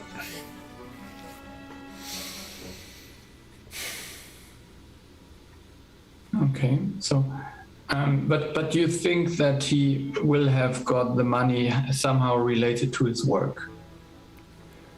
And she sort of bristles. He wasn't involved in any no goodness. He was a good working man. I'm not thinking that, but sometimes you have to accept money for certain things to give it to someone else. I have been around here. You have been around here. You know how that works. I know that the only thing that Iggy cared about more than that union was his family. Yeah. And if he took this money, and I don't know where it came from, and she sort of, something dawns on her, and she looks at you, she's like, you're not taking that. No.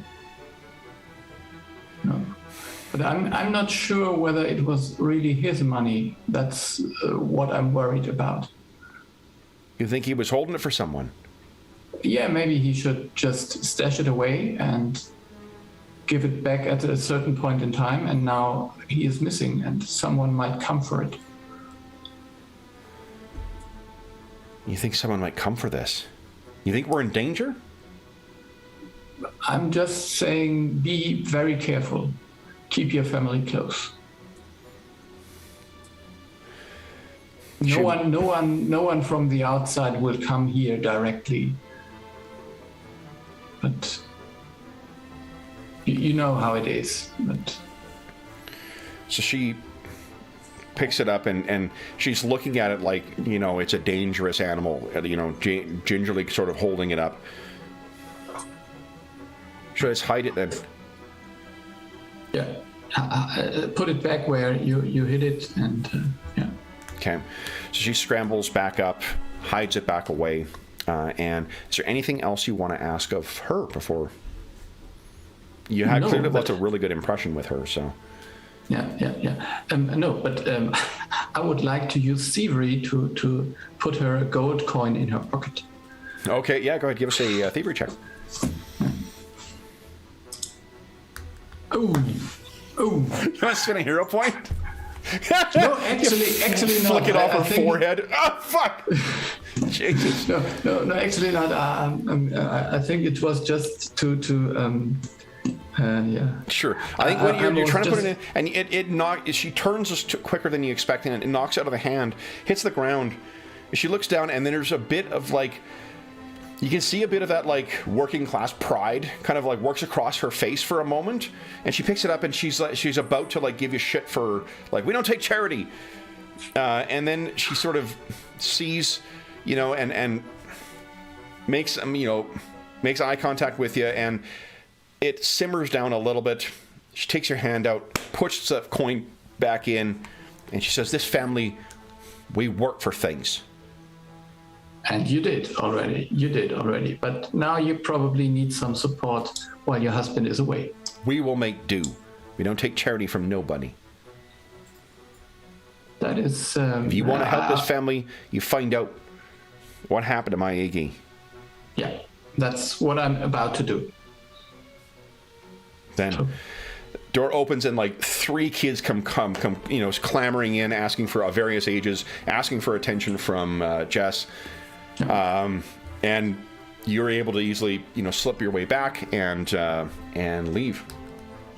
Mm-hmm. So forgive me, guys. I forgot we started at 11:30, so I blew past our midway session. Why don't we, as Basil is leaving, we'll take our mid-session break now, and then we'll come back and see what Lady Lillian finds at the Blackacre estate. So we'll be back momentarily.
Alrighty.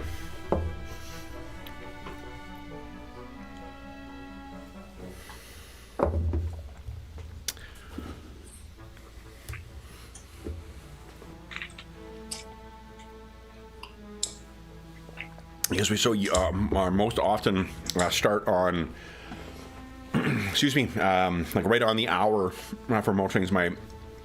My calculations were off, and I was looking at the time. I'm like, "Where? Oh shit, we're almost coming up on our last hour. We need to take a break." It's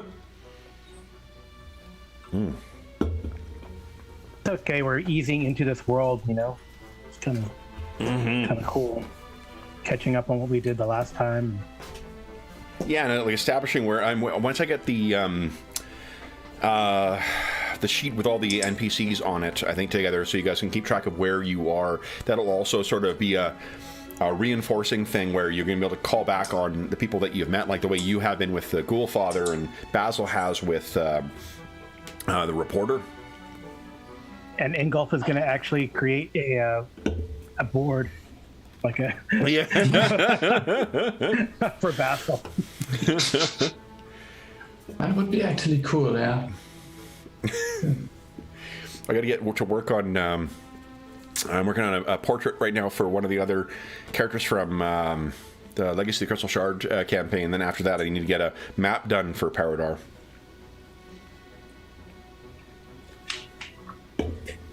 So you guys can at least have an idea where these different neighborhoods are. All right. So let's show. Well, I mean, actually, no. We need next. While we're waiting for Mo to get back, why don't we talk about what in investigations that I mentioned that you guys, Dr. Ersprung, Hannibal, and Ms. Dumer could take advantage of gather information if you'd like. Do you have any sort of things that you think that like we're montaging our way through as in between the scenes with Basil and Lady Lillian? Did we decide I mean, Go on, sorry, Carl.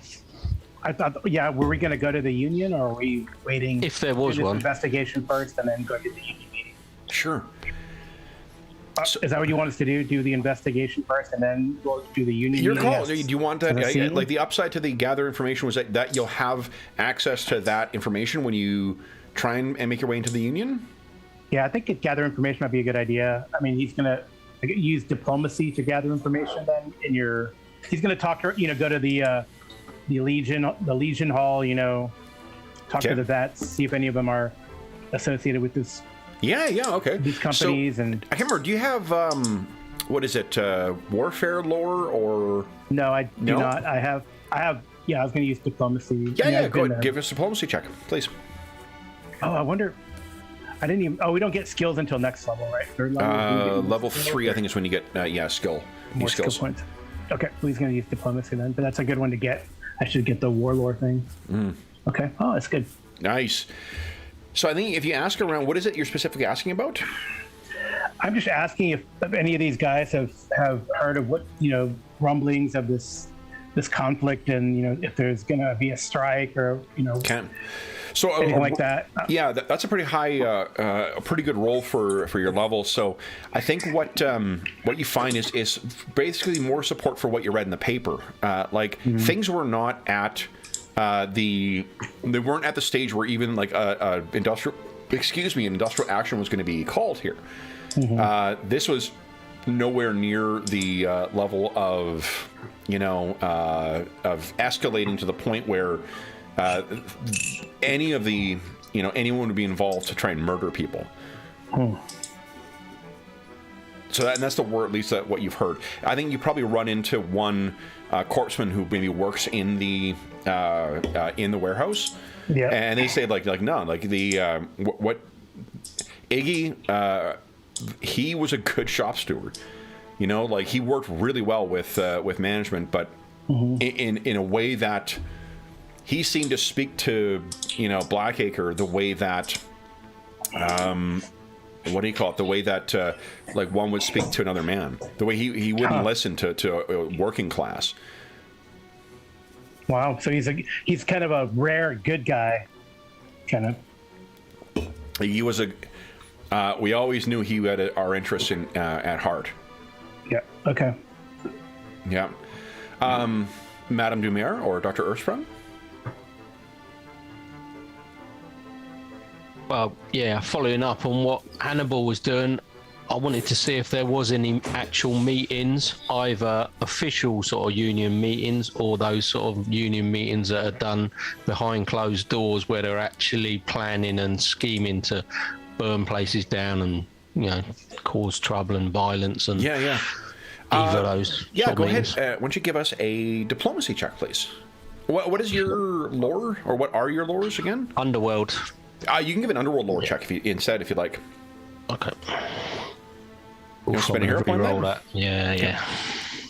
Oh man. So, what you talking to some of the ne'er-do-well types, it may not surprise you to learn that given the way that management will respond by hiring docksmen that may, take extreme action in response to labor activities, it may not surprise you to learn that sometimes some labor activists respond in kind, and there is certainly more than enough people to be found in the seedier parts of Paridar who are happy to crack the head of a docksman when given the opportunity. However, in this case, Iggy seems to have had a really good handle on both his people and the relationship with the management. Eggers, on the other hand, has been a troublemaker for quite some time. Troublemaker is probably how the aristocracy in Paridar would put it. He's just like full of piss and vinegar from the time he was a kid. You may think that because of their size, they're not really much of a threat, but Eggers, it was just, he would happily pick fights with, orcs, full-size humans, and wouldn't back down from anybody, even when good sense would say not to. He's someone who may have connections with it. So if things get ugly, as they seem like they are, Eggers may be calling in on some of the seedier parts of, or not seedier, but some muscle of their own to keep the people safe. But we're not, either of us, able to actually pinpoint a meeting of any sort of description where... No, this is just rumor at this point. It does seem that things are escalating quite quickly, though, from the time that Iggy disappeared. Madame Dumer, anything you want to look into before we go? Nothing springing to mind immediately. Okay. So then, Lady Lillian, tell us about how you plan on approaching the Blackacre family. Oh, you're muted, Mo. Sorry, didn't want to do that while I was having some cheese. The first thing she's going to do some. Is that a euphemism? Right, so she's going to do some background research in the newspaper archives. Just to get a... Well, hold on. Is she spending her day doing investigating? Because gather information... Yeah, okay. I'm getting too detailed. Yeah, she's going to go to the house dressed up as let's just back up for a second so you understand what we're talking about here. You can use gather information to try and spend your hours of the day, going on the streets and trying to get an answer to a specific or further information on a specific topic or answers to a specific question. Or you can go and try and interact with an individual like Basil did. And I thought from what you'd said before that you were planning on trying to call on the... Yeah, sorry, I was getting too detailed. So yeah, she's going to visit them. It's not a matter of too detailed, Mo. It's a matter of two different things. That's why I want to explain this. I want to meet them, to see them. Yes. Okay. Okay, so then what what is your plan for how you want to couch this? How you want to explain your, questions of the Blackacres? I think I'm going to say I'm a freelance journalist just starting out, and I'm covering this disagreement you seem to have. Let's try and give you some context here. Hold on a moment. Let's give some context. Your character is from the upper aristocracy. Mm-hmm. Someone without the backing of a paper shows up and starts asking questions about an industrial action. How do you think that family would react? Well, effectively, I was going to disguise myself as. No, that's not what my question was. Answer my question. How do you think the family would react if someone without the backing of a paper shows up and starts asking questions? Interesting. Depends which paper you think I'm going to sell it to. Well, again, you don't have the backing. Independence. Okay, well, we'll have to kill that idea. Hold on, stop. No. Just answer my question. How do you think the family would react? Probably negatively to start with. I imagine they would tell you to go throw yourself in a canal. Right? Mm-hmm. So, if that's the situation, how do you think you want to approach it differently?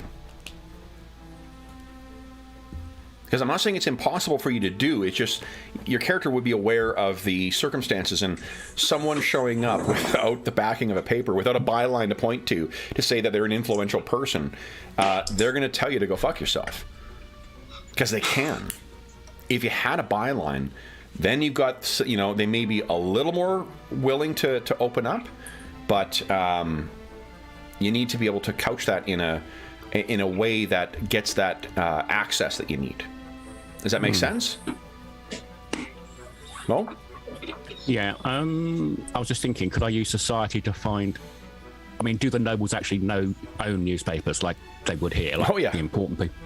As I said, maybe I can use there is more of a to get an working class. introduction. Hold on.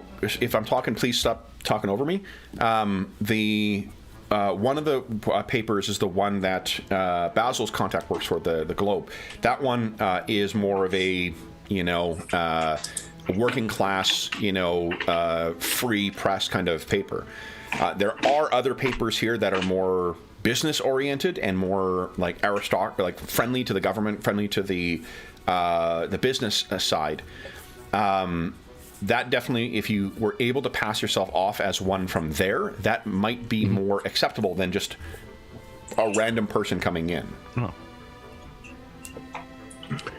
I was thinking, could I find out a female journalist who worked for one of these, the Telegraph or Times, and then impersonate her?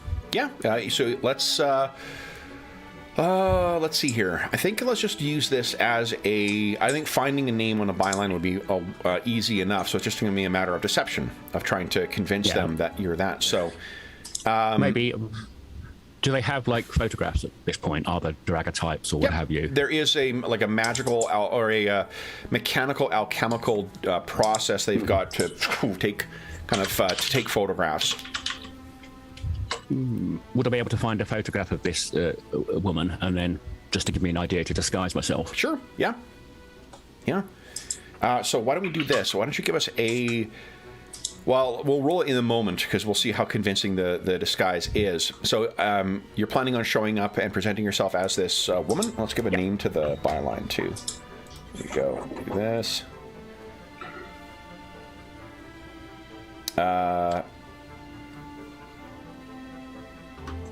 Viola Hare is the person that you are impersonating.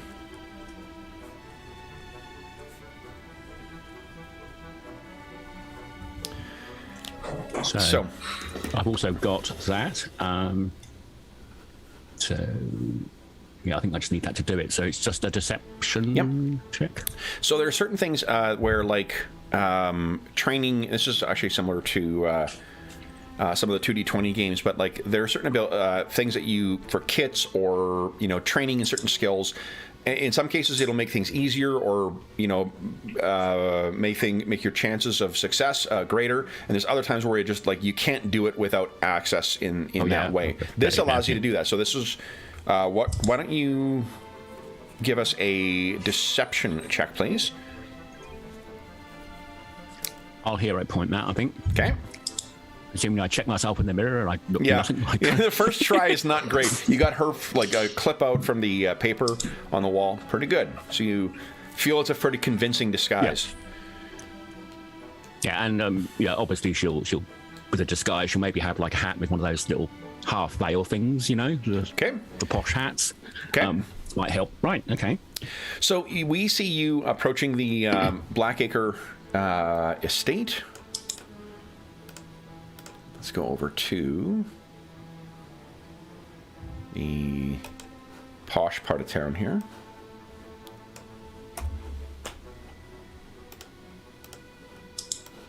There we go.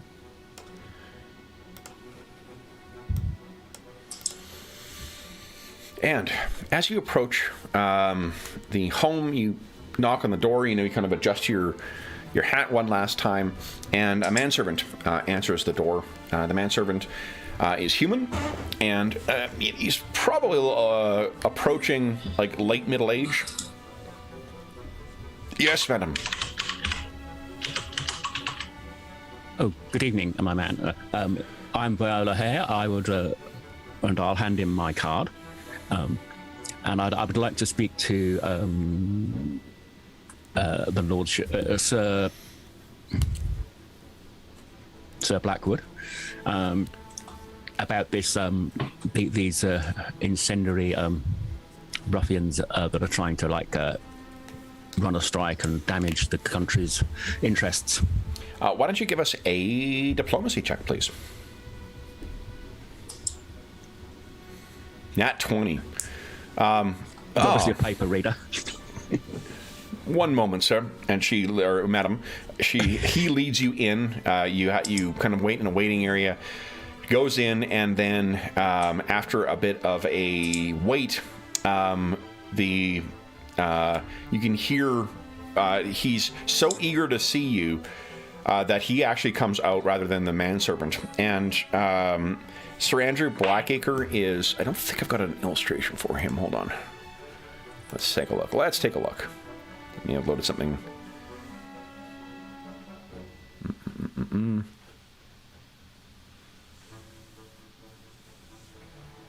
I do not... Oh, I do. Oh.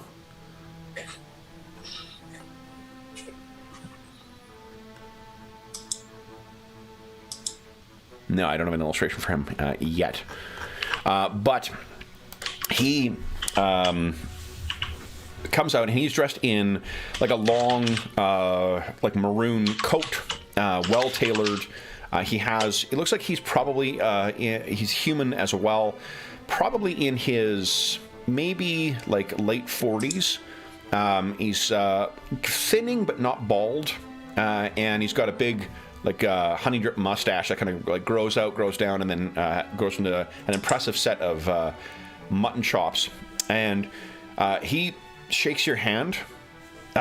Miss Hare, I am quite a fan of your work. Please come in. I'll be happy to discuss things with you. And he leads you into a study, and it has the accessories and whatnot on the wall looking around as you go in, of a family of means. There's lots of very old things or exotic things on the wall, but it also has a desk that is quite full of papers and correspondence and whatnot, and papers as well, like newspapers. Clearly, this is the study of someone who is of means, but works quite hard for a living. And he says, "Please, we'll have tea brought in, but what has the paper already heard of what's been happening with the Union?" Well, it's still a bit unclear. I believe one of the leading lights of the Union has disappeared. Whether he's gone underground to further his revolutionary ideas or not. So I assure you, sir, that madam, that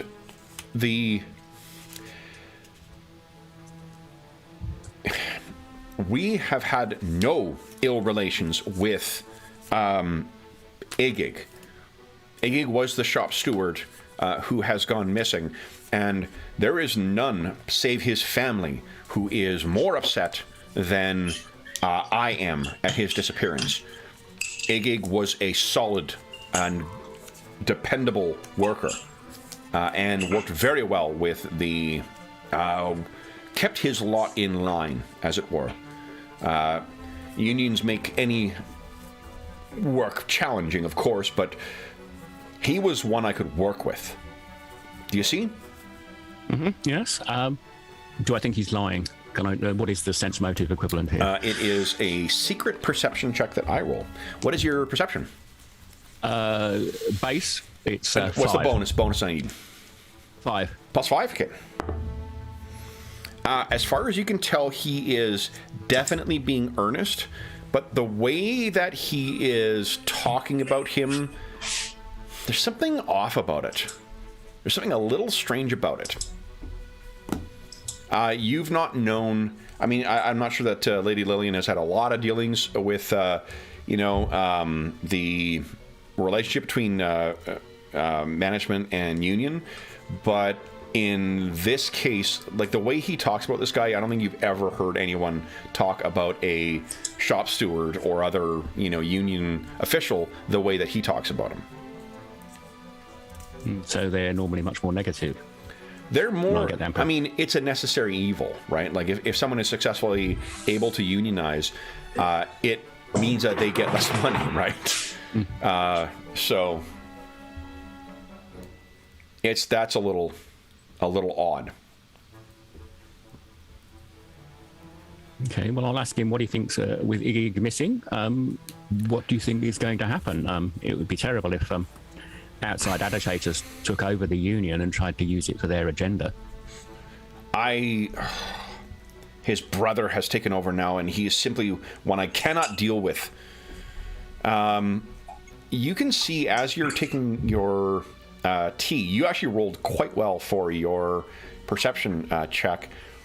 And you can see, as you get up, and I think this is a studied thing that you do, Lady Lillian, you get up like, there's a particular way that you take your tea, so you get up to go and like put in however much, tea or cream and sugar, and you use the opportunity to look at his desk, and you recognize, of course, the insignia for the Paridar Detective Agency, and there is recent correspondence sitting open on his desk. You don't get a chance to actually read it, but there's correspondence from him, from the Paridar Detective Agency, that he has been reading quite recently. And you get your tea, you sit back down again. He says, I think things seem to be heading to a boil at this point, and it will be... Igig was a rat folk I could deal with. His brother is someone who simply is impossible. The things he asks for are unreasonable. What have they asked for? I mean, is Igig the only Union light? Are there any others? Or is it just... He looks at you a little quizzically. Why do you ask such things? I thought why are you concerned about the Union? Well, I think it may be taken over by outsiders. And he leans in. Have you heard of that? Well, such a radical change from like being okay to work with, and then threatening, strikes, violence. What Lillian was trying to get at, is it just these two brothers that ran the Union? There's no one else? No, there's many more who are there, but the Igig and his brother... His brother was thankfully kept in line by Igig for years. I know other owners who've had trouble with their unions as well. I've just been... Igig and I had an understanding, you see. We saw eye to eye, as it were. His brother is just... unreasonable, and now accusing... You must put down in your story, put down that I had nothing to do and no knowledge of his disappearance. In fact, we will offer a reward for information as to the nature of his disappearance. Okay. He sits back, quite pleased with himself having, handled that bit of, what do you call it, press relations.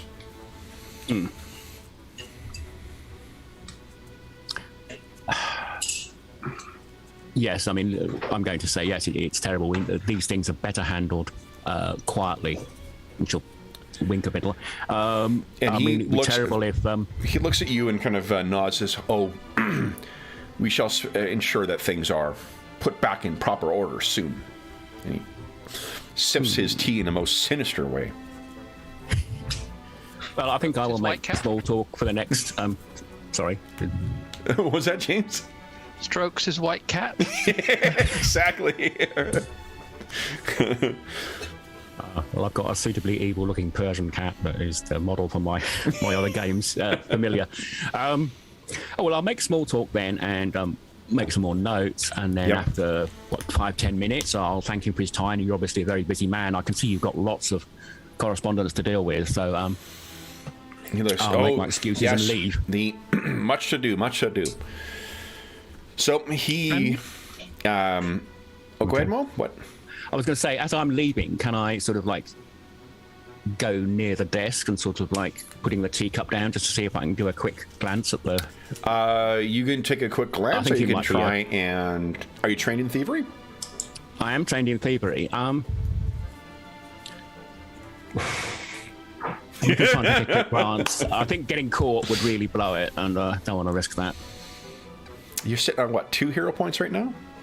Oh, okay, yeah, you're right, and we're getting another one soon. So yeah, she'll sort of go to put the teacup down and then, palm one of them.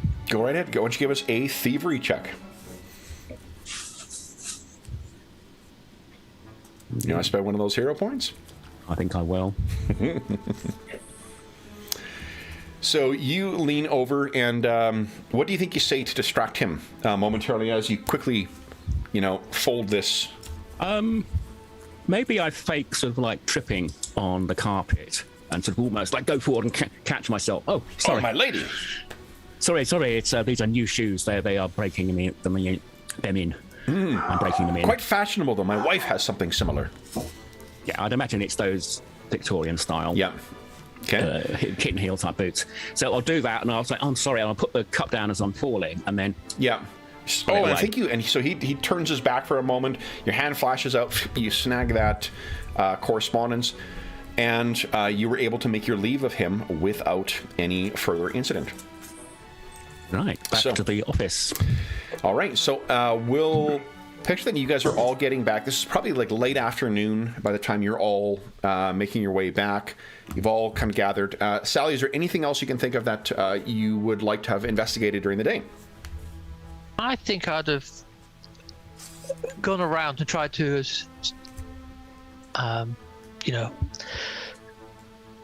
subtly as possible, tried to figure out how the brothers got on, how other people said the brothers got on. Okay. So I think, why don't you give us a diplomacy check? The difficulty class is going to be a little higher because it's a fairly specific thing, but you are a damned charming young woman, so let's see how it goes.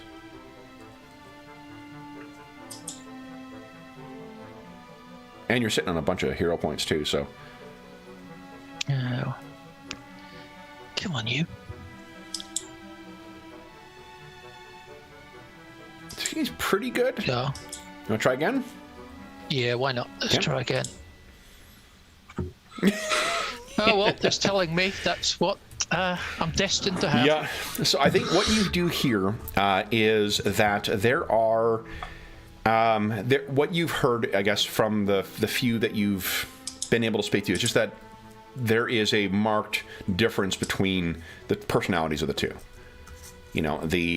What you've heard is that things are... Every person you are able to contact with it seems like this is... Like they're building up towards a strike. There's not necessarily an equivalent of kind of like an industrial, like a workers of the world kind of, organization, but the unions in Paridar do support one another. So that's probably who you're talking to, and it sounds like the union that is associated with the Blackacre and Sons cannery is definitely now suddenly escalating, and they're calling in sort of favors, as it were, in the event that they go on strike, to support the workers who won't be getting paid, to keep them safe, to finance the kind of protection that they may need, that kind of stuff. Mm-hmm. So, all of you meet back up at the offices of Shadow Illuminations.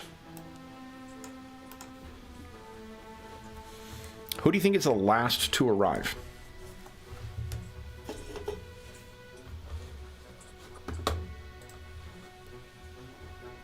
Are you asking us in general, or? For you guys, like, who's the last person to arrive? Everyone else would have been there before? Yeah, I think Lady Aurelius, because she had to remove the makeup and first put on the makeup and whatever. So that took and it quite was a sort bit of of time. afternoon tea time, so Yeah, I probably that's right. left about 4 o'clock, so go back, get out of the disguise, and Okay. So turn up with the goods. the last person then to arrive would be Lady Aurelius, who has taken out the rest of her disguise and rejoins you all. You now have an opportunity to compare notes. What are you guys thinking of what you've learned? Right, well, I can go first. I'll say that it was a bit mixed. Certainly, I think Sir Blackwood definitely seemed to be pro Iggy and could deal with him. And I got the impression that there may have been some consideration involved between them. But I also managed to find, and I pull out somewhat triumphantly, I noticed on his desk he was corresponding with the Daxmen, and I managed to surreptitiously remove this, which I have read, and then Kev is presumably going to summarize for us. Yeah. So it is... There we go. So I wrote down one name and I realized I don't like the name I gave it, so I just wanted to get a second one. What the correspondence is it's further correspondence from someone like an upper level manager at the, or investigator, I suppose, at the Paridar Detective Agency. What it refers to is that I guess there was someone that he did hire. There was someone who was on retainer to act as kind of a monitor for the way things were going, and it's someone whose name is Dudley Gabb. I'll put that in chat for you too.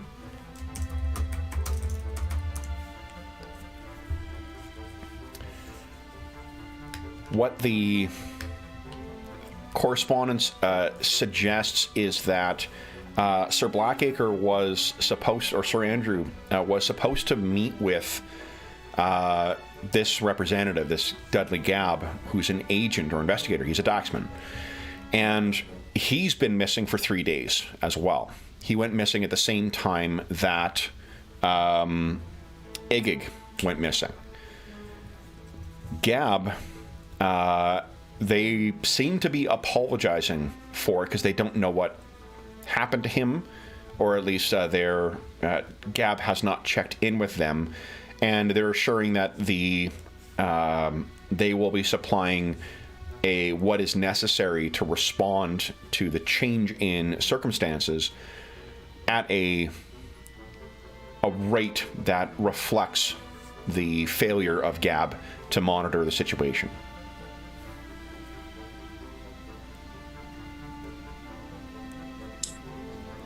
So just so that I understand what's going on. So this Gabb was an investigator from Pinkerton, they are called Paradigm, to monitor the Union, and he went missing the same time.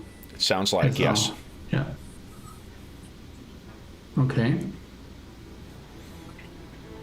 It seems to refer to Gabb as the industrial liaison. Okay. maybe he was keeping Igig sweet. But it's they're both getting moved off. Well, unless there's another agency who Egg actually arranged both to force the strike to go violent. Egg did? Egg? Sorry, so I'm not sure I'm following what you're saying, Mo. What do you? No. If disappearing the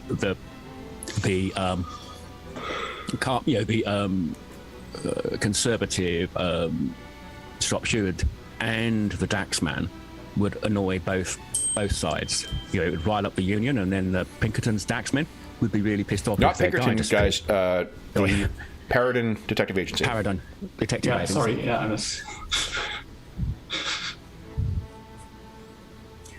Carl, you're muted. So what did you? Yeah, the PDA. Just PDA, yeah. There. Yeah. PDA. So Basil, what did you find with the family then? So I'm suspecting something different. So the only thing that was really interesting was that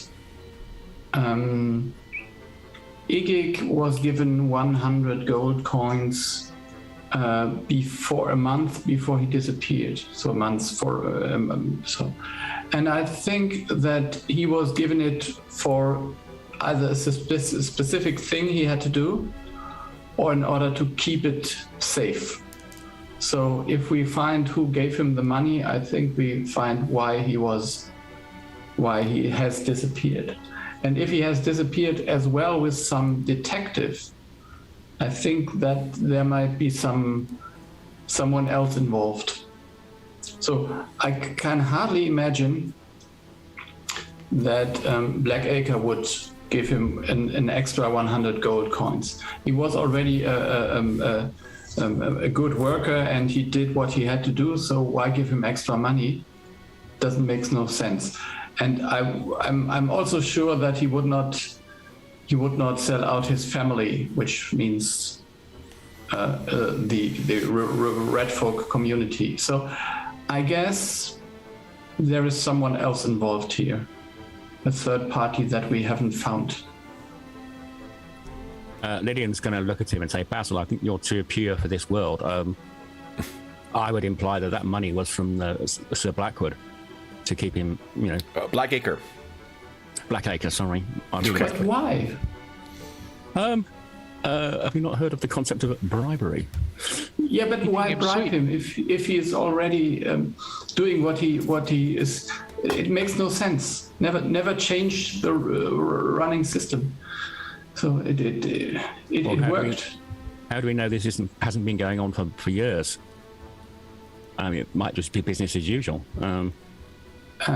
You have not been to the family. If they had this amount of gold for years, then no.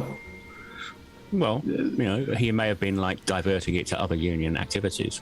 He may be doing it within, in theory, good intentions, but once you start bribing people, you've got that over their heads. But anyway, I think you're right. There's other people involved. So, what did anyone else find out?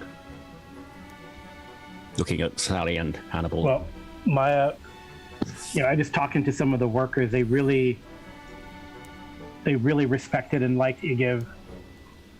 Right, so they, and it is as the paper says, this escalation doesn't seem to be. It seems to be a small minority group because the workers in general are content with what's going on and how Igig had negotiated and talked with the company. So I kind of tend to, I don't know. I think we need to go talk to the brother. That's what I'm leaning towards. And when I talk, I mean, I pat my rep here. Talk strongly. But do you really think that if I understand what the wife of Igig told me, his brother is just a dumb hothead, and I don't think that he would have any information that could be useful for us. But I mean, well, at the very least, if he's a dumb hothead, then someone's taking advantage of him. yeah, And it'd be that great could be it'd the be great case. to- But It'd be great to find out. I mean, we won't kill him. Just talk to him.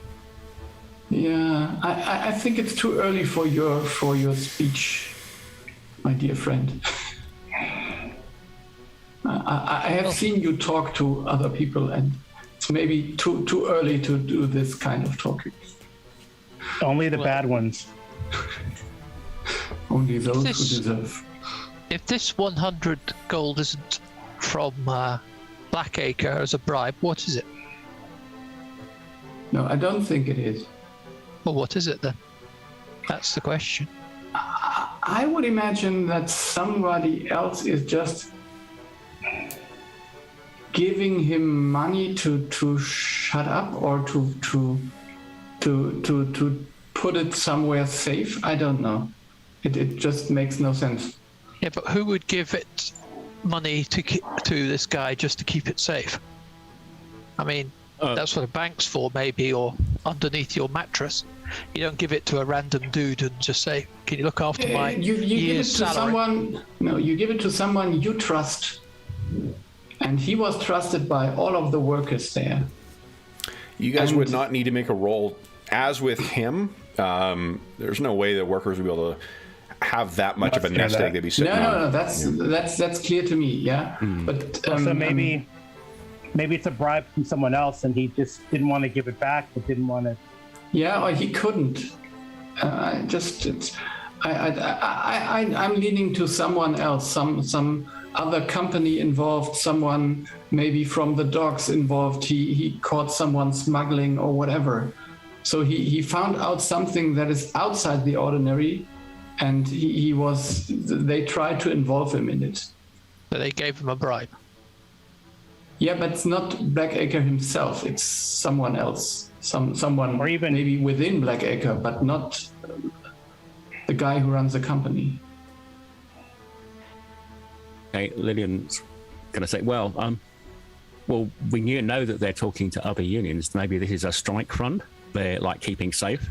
They might not want to put it in a bank in case they can't get it out when they need it.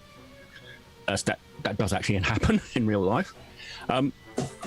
Yeah, the other thing is that was the main thing. What was the other one? No, that's the main thing. Is it could be money from other unions because they said they were getting support, calling things in, or maybe Egg is going around and showing the hat. What you can put a tell silver from in for the the boys. Basil, from the from seeing the bag, like the coin purse that was brought down is something that seemed to specifically fit the amount that was included. So it's likely that was the bag that it was offered to Igig. If it was however he received it, that's how it came in. It is definitely not a sack or like something that the working class would have access to, or at least would customarily make use of. It's sort of a bag that you'd get from a bank. Certainly, or a bank, or what someone else someone of means might use to transport a very specific sum. Yeah. So this company was involved in some work at the docks. That is correct? No, the Cram, the one who's married to Igig and Egger's sister. He works at the docks. They work as it's a cannery.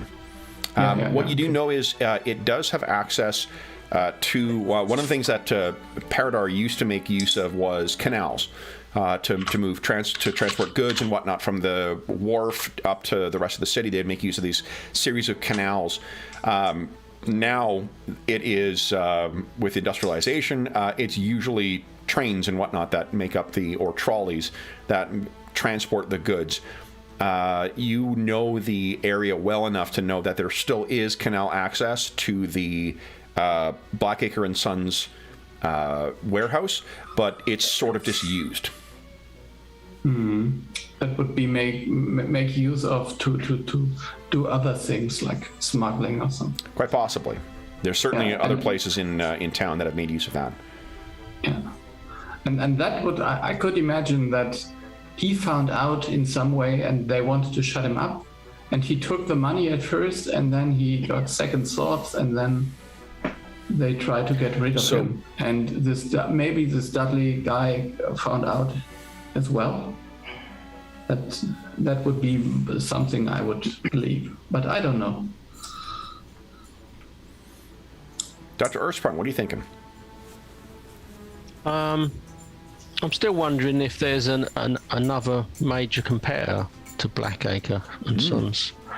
Did we get to the bottom of that? Did anyone get any information on that? No one's looked as of yet, but I think you guys...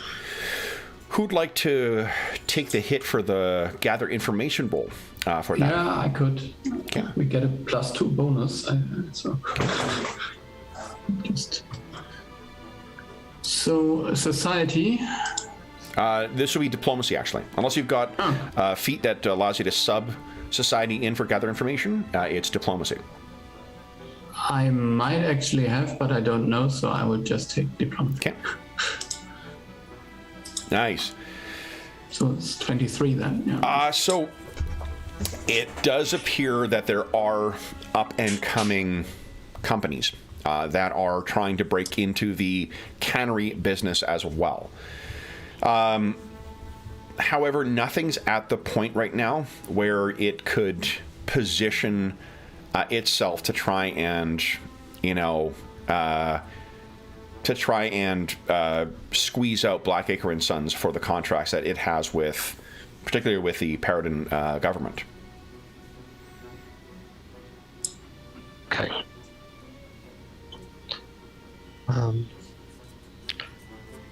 Well, maybe we need to look into the docks. I mean, the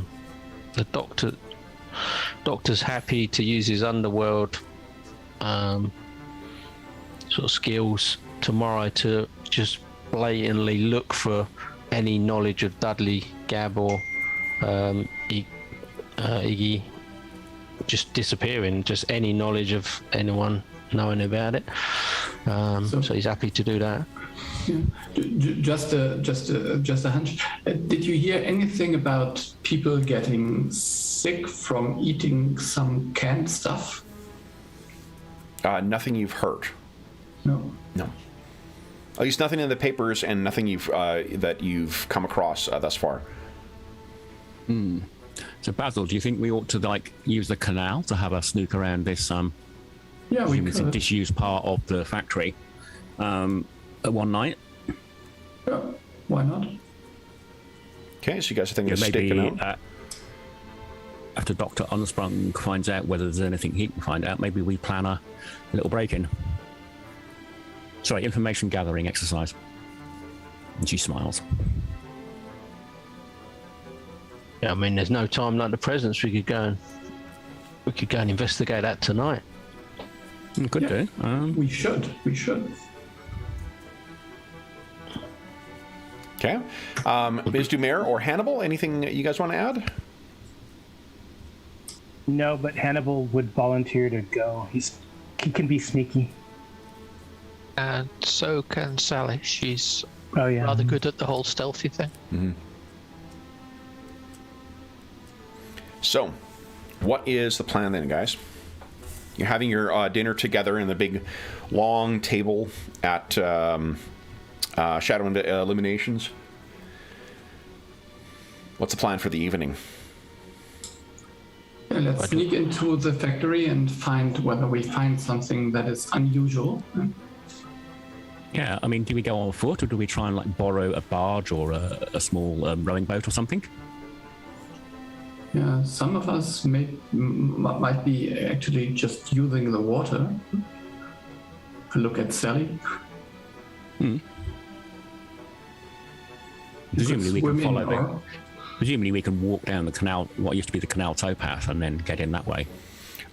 The canals are, to avoid, ne'er-do-wells getting in to, warehouses and things like that. I mean, you're not, especially at night, you're not going to have free access to go wherever you want. You guys will need to infiltrate the place and avoid local security and avoid the people calling the constables on you. Or maybe floating in on a boat or a raft and keeping ourselves hidden might work, rather than trying to like walk up to the towpath, find the fence, and try and cut a hole on it. We see.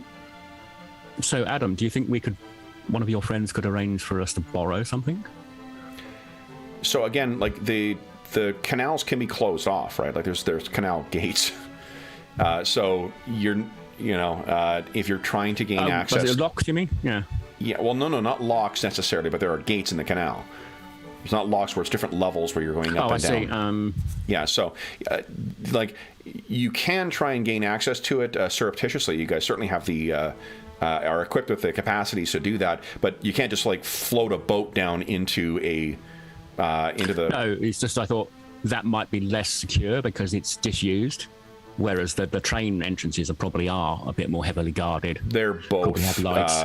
They're both because like just because it's not being used, you're not wrong that it's unlikely it's going to have a lot of people around it, but it's also because it would be the place where criminal types would want to break into the warehouse. It still would have some kind of security on it, although unlikely that it'll be quite as monitored as, say, going in the front door. You're not wrong there. Okay, well, we have the skills to do this, so sorry, I didn't quite catch that, Sally. We can at least case out the front and see what it looks like. Yeah, and maybe arrange for a distraction to get someone else in from behind. So we are going to treat this, guys, like a what do you call it? Subsystem. Like honestly, I'm going to call them skill challenges because it's kind of what they are in Pathfinder 2. They just are not calling them skill challenges. What it'll be is all of you guys will be cutting back and forth between your characters trying to gain access here. And what you can choose to do is to add successes, to use your skills to try and make things easier for some of your allies, or to gain successes in order to gain victory points in order to gain access to this place. Where is it though? What is your ultimate goal here? Is it just to look around in the canal part, or is it to like inspect the entire warehouse, or what are you thinking here? I think I think Basil was implying there might be, smuggling going on. So finding signs of the disused part not being disused and that sort of thing. The warehouse, I think, yeah. Okay. So I think just that part, trying to do the whole thing would be a bit too much and risks a lot. Okay. So I think... I'm open to, if people want to try and go up to, like, get the foreman's filing cabinet open.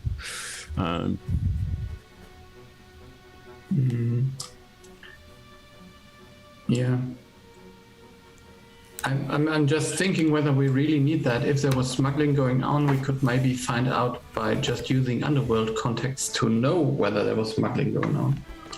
But if it is not smuggling, then we would have to look into the warehouse. So I think we have to want to get into the warehouse and have a look around there. Well, maybe if Adam uses his contacts tomorrow, and then tomorrow night we go in if we think we have to. Okay. Yeah, why get ourselves in trouble when we don't have all the information? Maybe extra information might help. Maybe it's not necessary. Yeah. Okay. Okay. So what is the decision then? Just to. Yeah, I'm going to ask around tomorrow if there's a lot of activity in these disused and anyone that guards the area and just any underworld contacts to try and learn some more. Okay. So then that one thing to consider then is if Adam's spending some time gathering information tomorrow, that means the rest of you guys, if you have areas you want to follow up on, you can do likewise. So the evening passes, you guys finish your meal, you have a nice, after dinner discussion about current events and whatnot. Hannibal, I'm assuming that Basil has assigned you some more work to do, more practice with things, and you all retire for the evening. the next morning, we cut with Adam asking around about, some of the people who, you have stitched up stab wounds or sealed, bullet holes or things like that on. So why don't you give us a underworld lore check, please? Yeah. Nat 20. So I think it's who do you think would be the perfect person for you to speak to about this? Maybe like some smuggler that you know quite well. It's a guy I think who's shown up in your clinic like 5 times. I swear, Doc, I just fell on it. Yeah, a lot of stab wounds and, and sort of. Yeah, this is a really dangerous business. This fishing. Exactly. I'm just an honest fisherman, sir. His name, let's see here. How about Thurman Wynn? Thurman Wynn. Okay, yep. Okay. So he's down, I think maybe you, we see you walking down to, it's one of those like, open air access kind of, like not a restaurant, but like a cart where there's like, it serves the working folk. They go out, he's standing there talking to some other folk, and he sees you, head over everyone else in the crowd. Doctor, what brings you down to my neck of the woods? Just I ain't sprang no leaks since last time I saw ya. I'll just come to check up on your old leg wound. If you don't mind, could have a quick chat and a little checkup. Oh, a word, would you? Well, the wound's doing fine. No problems yet, and I ain't fallen on nothing new yet. But step into my office, Doctor. Brings you over, and he sits down. Now, what? The look on your faces tells me you ain't been coming by to check on my stab wounds. What is it that's bringing you by then, Doctor? Well, have you heard about the trouble at Blackacre and Sons? Oh, what I hear from the papers this morning. He's got one sending, or stuff under his elbow. Is that Sir Blackacre and his sons are going to be going in for some. They're in for a right outing from that union. Things ain't looking good there. It's just there's been a disappearance of a couple of people that we've been looking for. Oh, indeed. I don't know if did you hear of the small rat fella? Which one? The one who's causing all the trouble now? Well, no, that's his brother. His brother Igig was the one that disappeared, and now Eggers has taken over, and he's the one causing all the trouble. But also a Daxman went missing as well. Dudley Gabb, I think the man was called. Dudley Gabb. Oh, I know. I recognize that name. He's one of them that went from, gone and found himself respectable. Thinks himself over others. Dudley Gabb. Let me tell you about Dudley Gabb. Dudley Gabb is a bagman for the moneyed sorts. He likes going in, and he's used by them Paradans as an in-betweener. He knows how to find them pressure points and apply them, if you know what I mean. He's not a dirty type. He's worse than that. He finds the things he cares about and then puts pressures on them. If he's gone missing, I say the world's a better place without him. But you've... bit of a coincidence, you think? Him gone missing at the same time that this other feller's gone missing. I don't recall there being trouble between management and union afore he went missing. Seems he was the more likable brother. At least, if you're on Dudley's side, no? Well, that's why I'm looking into this. It's very strange.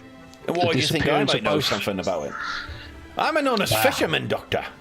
Well, I know you fall in some funny places sometimes when you're out and you're fishing. Strange waters out there. We find ourselves in sometimes.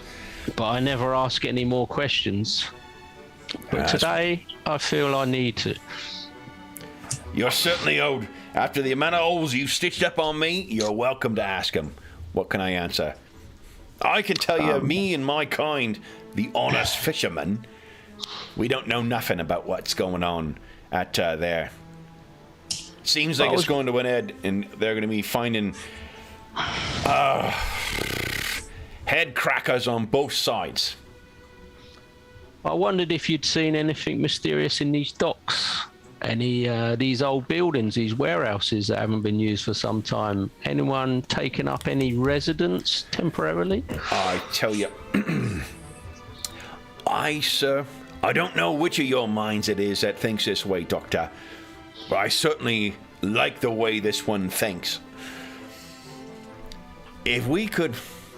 They're not making use of them canals at all over in Blackacre and Sons, and they got access, plenty of warehouse space to hide things that may not be needed to be seen by the customs officials, as it were. But that Blackacre, he runs a straight business, as far as I know. He ain't got nothing going on the side. At least, not that could put a few coppers in my pocket, eh? Why, are you thinking that that's what's going on there? That these disappearances and these problems with a union, this comes from that?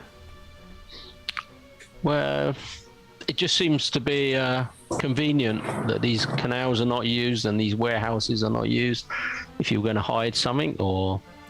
Well, if I know... I can tell you, Dudley Gabb's got an ugly mug you could recognize if you see it. For a man that managed to keep himself in the shadows as much, he sure is memorable if you see him. And as such, if I had a mind like the kind of person that you're suggesting, well, I might find that place would be a proper place. Those worker types, not a lot of time to yourself, not a lot of places you can slip away to. But those wharfs or those canals, they ain't being used for nothing. That might be the place if I was minded like Gab to go. That's where I'd meet with someone, whereas I don't want nobody to see me. If and you follow my meaning, Doctor. Yeah. So there could be some truth to the canals being used for something a little bit more untowards. Most depends on which way you want to see it. If it's something that works to the favor of Gab, do you know where's they went missing? I don't think we got that information, did we? And you know they both went missing at the same time. Or as close as, damn it, it was the same time. I don't believe in coincidence. And notwithstanding what the Church of the Heavenly Host says, I don't believe in divine intervention. I believe in meaning to be found in those what others would call coincidence. And if Gab's involved, that means there may be more to your rat folk or your rat man than what he's let on. You think they could be working together in some way? Ways I sees it, I'm no captain of industry mind. I'm no Elwood Eckhart. But I figures you gotta look at the bottom line. You're gonna be paying one way or the other. Are you paying for higher wages? Or are you paying the Daxman to come and put them down? Or you pay someone to smooth the waters? Eh? Let me tell you a trick. On my boat, the one who always gets paid best, that's the bosun. He's the one who's always below, and he's the one with his ear to what's going on with the crew.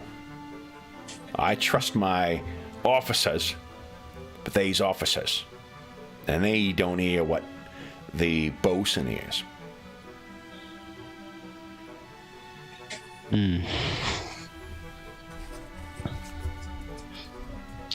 You seem to know quite a lot for a simple fisherman. But I like Simply you. an act of imagination, Doctor. Then, was there anything else you wanted to talk about, Doctor? Or should I be going on with my day's business? I know, I'm sure you're a busy man. I don't want to hold you up anymore. Always time for the physician. Hopefully we won't see each other too soon. Well, your faces, such as they are, always welcome round my parts. I'll nod and thank him for his time. Good luck to you, Doctor. I hope you find your rat folk. Says, I didn't think to ask. What's your interest in all this? Concerned relatives. Trying to get to the bottom of it before there's a You're war. not looking for that, and he sort of gestures at the newspaper article. This, the brother, are you? This troublemaker. No. No, I don't want there to be more bloodshed than there needs to be. It looks like it's going to come to a grisly end, this. Industrial relations take a certain art to them, don't they? Yeah. I work better with blood and body parts. It's funny you say that, Doctor. Does seem that our businesses do have that in common. Then and he pushes his the newspaper under his what do you call it? His armpit. Turns and says, "Then I'll leave you to your day." He turns and heads back off, and immediately, throws himself into another conversation with someone else out, waiting outside that food establishment. Yeah, I shall head back and report my findings to the rest of the group. And with you heading back, what we will do, I don't think we have time for anyone else to undertake their own investigation. So guys, why don't we bring our session to a close? So that brings our first session of a story I've called The Art of Labor Relations to a close. So what you guys can do in the interim between now and next session is you guys can think about what other if there's any other gather information or any other people you want to follow up with in between now and or at the start of next session. Otherwise, we'll be back in the streets of Paridar in 2 weeks' time. For those listening at home, thank you so much for joining us back in the streets of Paridar. We will be back for this campaign every 2 weeks from now until I inevitably kill everyone, or, the industrial relations turn ugly. If you have any questions, comments, or concerns regarding the session, the campaign, or the game we're playing, please do not hesitate to leave a comment in the comment section down below, and I'll endeavor to reply in a timely fashion. I managed to get caught up in all of my comments this weekend, so we are caught back up, and I'm eager and willing to respond. If you don't want to do that, you can also find me on Twitter at Dungeon Musings, and you can find me by email. My email address is dungeonmusings@gmail.com. You can also find a link down below to the Dungeon Musings Discord server, where all of us are active, and we have channels there dedicated to this game and every other campaign we run on the channel. You are more than welcome to join us over there. In addition, there's channels dedicated to finding a group, to just setting up virtual tabletops, to a whole bunch of other topics, online conventions. Lots of great people, lots of great conversations. You are more than welcome to join us over there. We're also in the process of setting back up our charity initiative, which is Heroes Save Villages. It benefits the SOS Children's Villages International Charity, terrific organization active in over 130 countries that benefits over 80,000 orphaned and abandoned children. We do not have an active link for donations yet, but that will be up momentarily. And I'll go back and retroactively add that link to these sessions. All donations that go through that go directly to the SOS Children's Villages International Charity. None of it goes to us or any middleman. It goes directly to help SOS Children's Villages International help the kids who benefit from their services. The last thing I want to say is a huge thank you to our stalwart illuminators. So, Ingolf, James, Mo, Carl, and Darren, thank you so much for joining me back in Paridar. I have had a blast writing and running this thing. I can't wait to see what trouble you guys get up to in your investigations. So, with that, we'll bring this session to a close. Until next time, for those listening at home, we hope that you have that we have given you a few hours to take your mind off of the troubles of our world and think about the troubles that our heroes in the streets of Paridar have find themselves enwrapped in. That's not really a word, but we'll use it for now. And until we see you again, stay safe, stay healthy, and happy gaming.